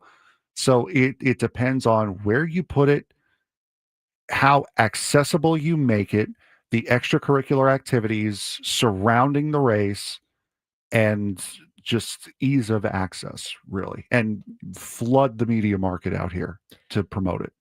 What I said was they have to make it an event, because all the things that are successful here are events, and they're usually big, right? Mm-hmm. So you need to make it big. San Diego has always supported their major franchises to an extent. And the difference is the two NBA teams that failed, but the two NBA teams that failed were during the time in which San Diego was a small military town, which they are not anymore. So let's think about the entities that have a lot of success. The San Diego Padres being one of them. One, it's Major League. It's Major League Baseball. It's not minor league baseball. It's Major League. It is one of two, in reality, 1.5 major league products in San Diego. That's one. This is Major League. It's NASCAR. So it has to count, right? They have to make this count in the leaderboard. 100%. Otherwise, San Diego's like, I'm not going to an exhibition. And we've seen that in the past. Number two is they have to make it a party. Yes. Think about all the other events that are important. Again, the Padres were filling their place before they got good, because they made it the place to be on a Friday night in the summertime. Mm-hmm. The Farmers Insurance Open has a very successful, because, again, they make it a party. It's not as big as the WM. It's somewhere in between relaxing golf, traditional golf, and the WM. But they make it a fun place to be. Let's think about San Diego State basketball. It's a fun place to be. The Holiday Bowl, they do a great job of making it a fun place to be. They usually do really well on ticket sales for that. Think about the entities that don't have that. San Diego State football. It is not the place to be on a Saturday night in the fall. No. It's just not. And they haven't made it a place to be on a Saturday night in the fall. Until they start building the hotels and the restaurants and all the business side of things in that area, it's going to be a hard sell for them to make it the place to be on a Saturday in the fall. So that was my second point. My third one is, again, with making it affordable. You can't outprice everybody. No. I think they're going to have built-in fans already from East County. I think they're going to have built-in fans from the Inland Empire. I think you're going to have built-in fans from everybody in California that would usually go to Fontana that doesn't exist anymore. You're going to get those. So when you think about how to make this a successful event in terms of San Diego, those are some of the things that they would have to do. I think it's going to be very fun, regardless of what it is. I'd like to go wherever it may be. People are throwing in ideas in the YouTube chat of where they can have the race. But that being said, like, there's some things that NASCAR wants to see it as, and there's also things that have to be either redone or accounted for the cars. So we had a couple people call in, Martin and Santee and Dexter in Spring Valley.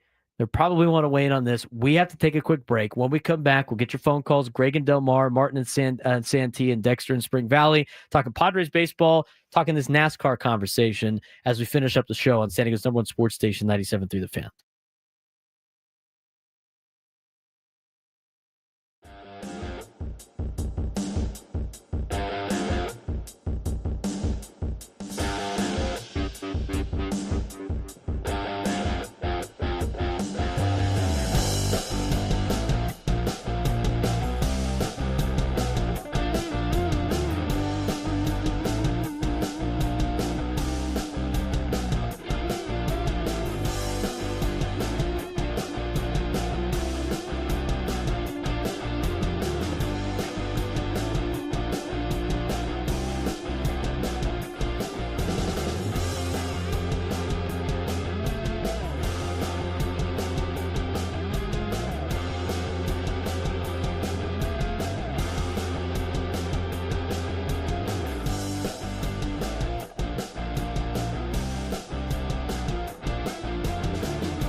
Yeah. The last question I did not ask Frank was, you could pick any Padre to do the start your engines. Who's the best pick? Oh. To do the whole San Diego thing. I mean, it would have to be. I had two in mind, and then I settled for. And then I didn't settle, but I ended up going with one. I would say Manny. He's the most ingrained in the city as far as anyone on the team. Now, I understand Musgrove's from here, but if you're looking for a national face that people would recognize and a guy who is ingrained in San Diego, I would say Manny.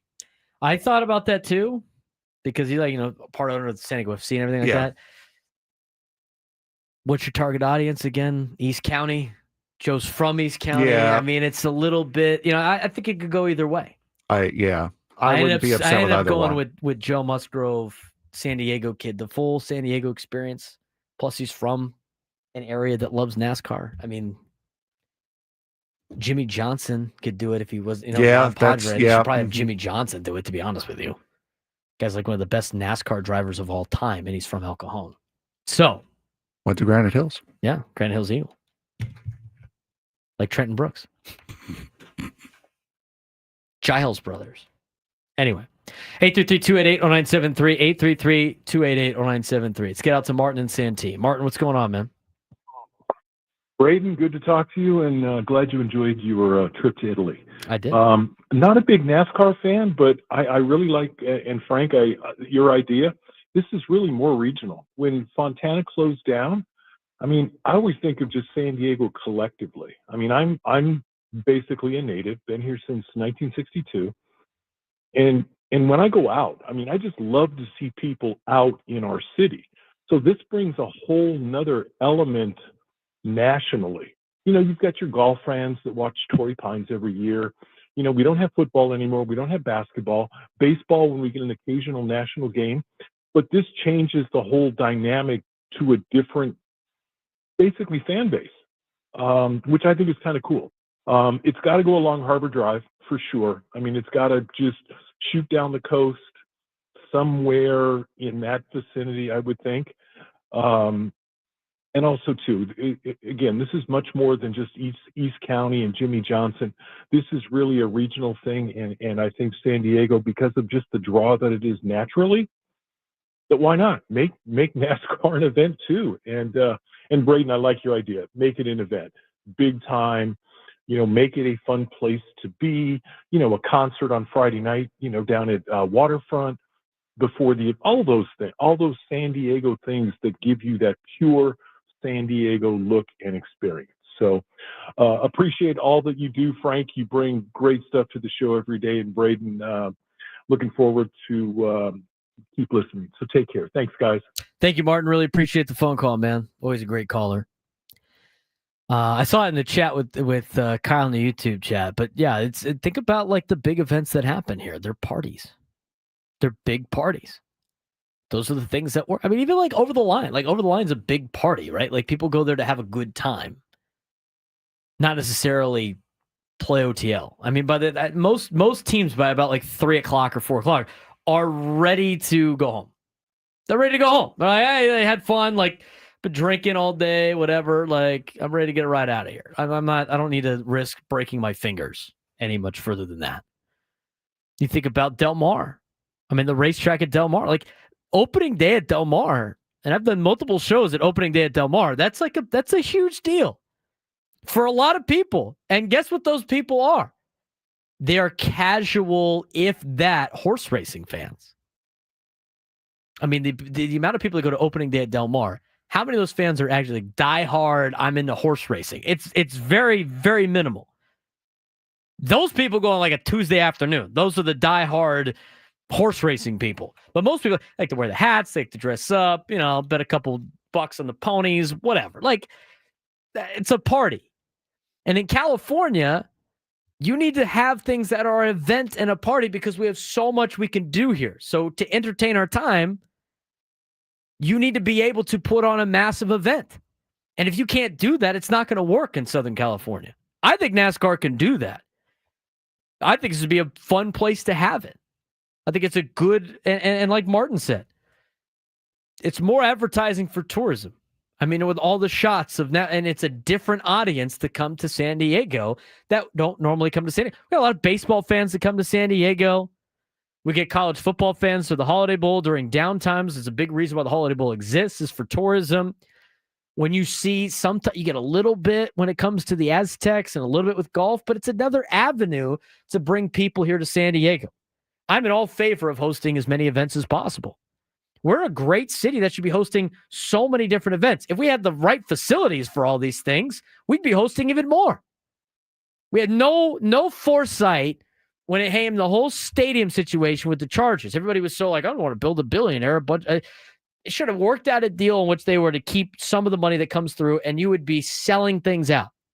That's why Snapdragon was important, but they didn't build it big enough. That's why that was a big component. Now, San Diego State has no obligation to build something for the city of San Diego. They bought the property. They built what was for them. They have it potentially expandable to a higher thing. But the reality was, if you're a major city, you need major facilities. And they should have built the damn stadium way bigger than they did down in Mission Valley. Who knows what you would have been able to host? I mean, Orlando being able to host the Pro Bowl and stuff like that is ridiculous. I know their stadium's big, but you should have been able to build a stadium that size so you can host major events. I mean, think about how limited the Holiday Bowl is now in terms of getting teams to come play here.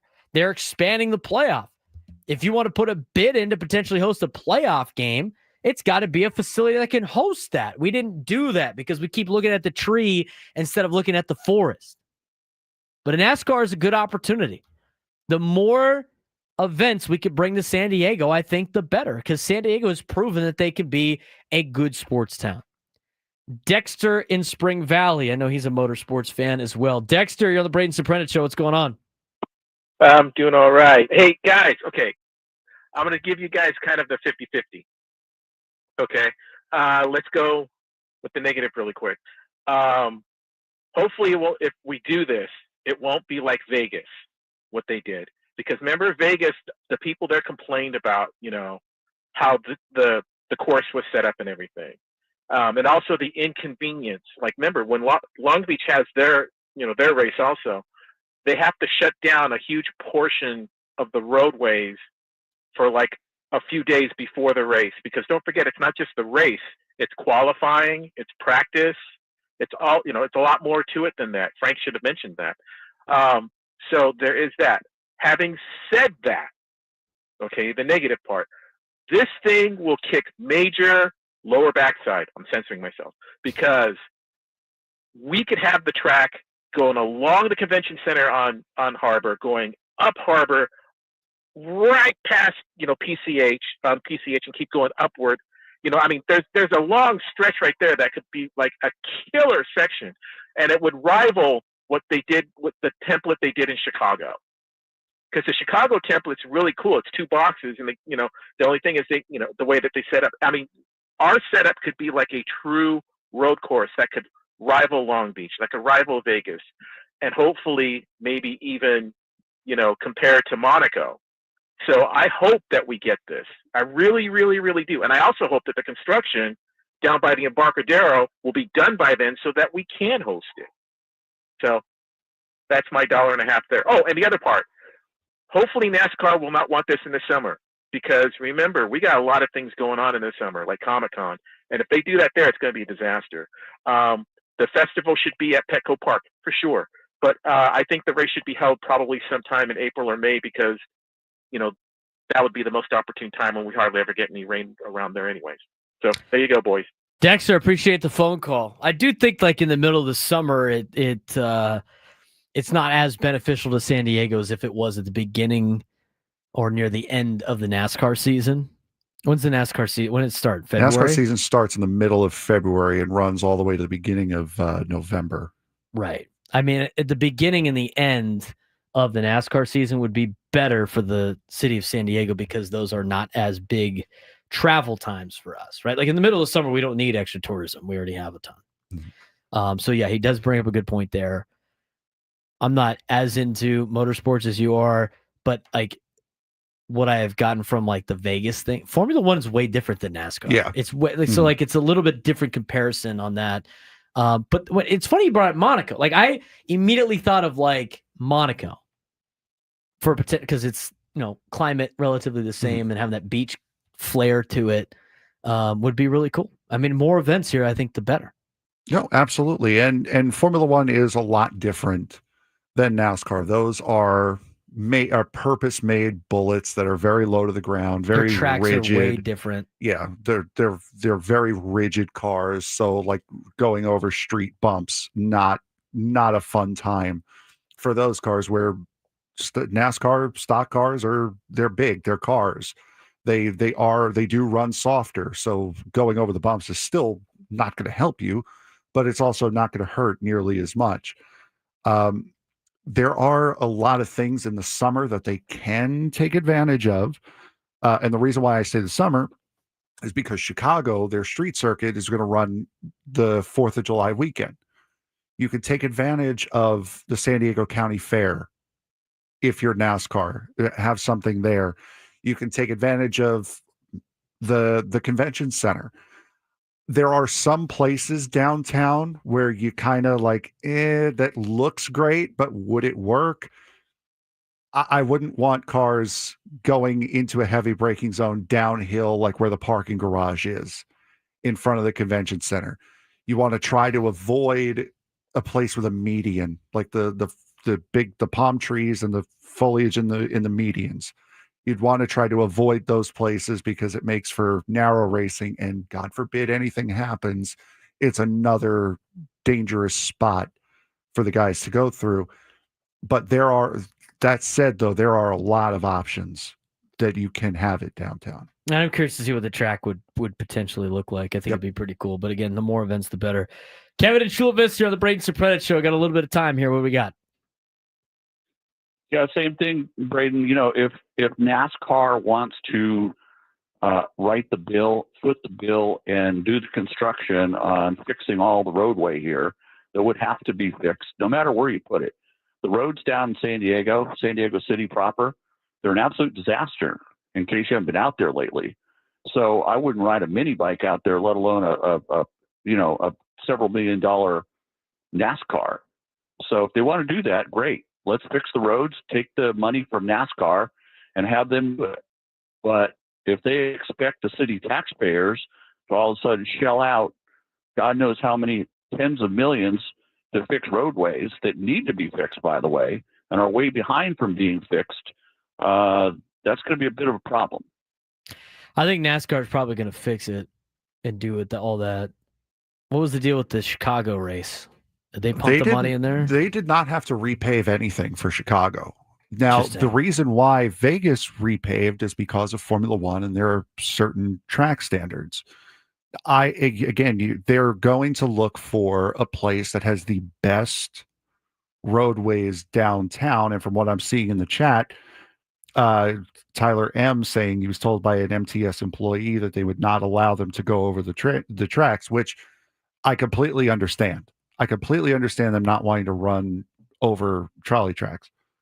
But I don't see the city or NASCAR paying for a big repave. I think you can find an area downtown that more or less is quality. Like they don't repave Long Beach every year to run a race. Well, no, in the city of San Diego, they usually pave areas that are convenient for them to pave. Like I did notice that the 4th of July parade route in Scripps Ranch got a brand new pavement to it. And the mayor usually is at that one. So I'm not saying that was intentional, but I'm just saying I noticed that particular track through Scripps Ranch got brand new pavement the last couple of weeks. Coincidence? Potentially. Some of the hangups on the roads, I think that's part of the deal. That's why the things get figured out. They fix those when they negotiate these contracts and everything like that. I can't imagine it costing the city of San Diego too much money to do this, just because we've seen them not really participate in things like that in the past without it being a major tourist attraction for them in terms of tourism. So we'll see how it plays out. Hopefully it happens.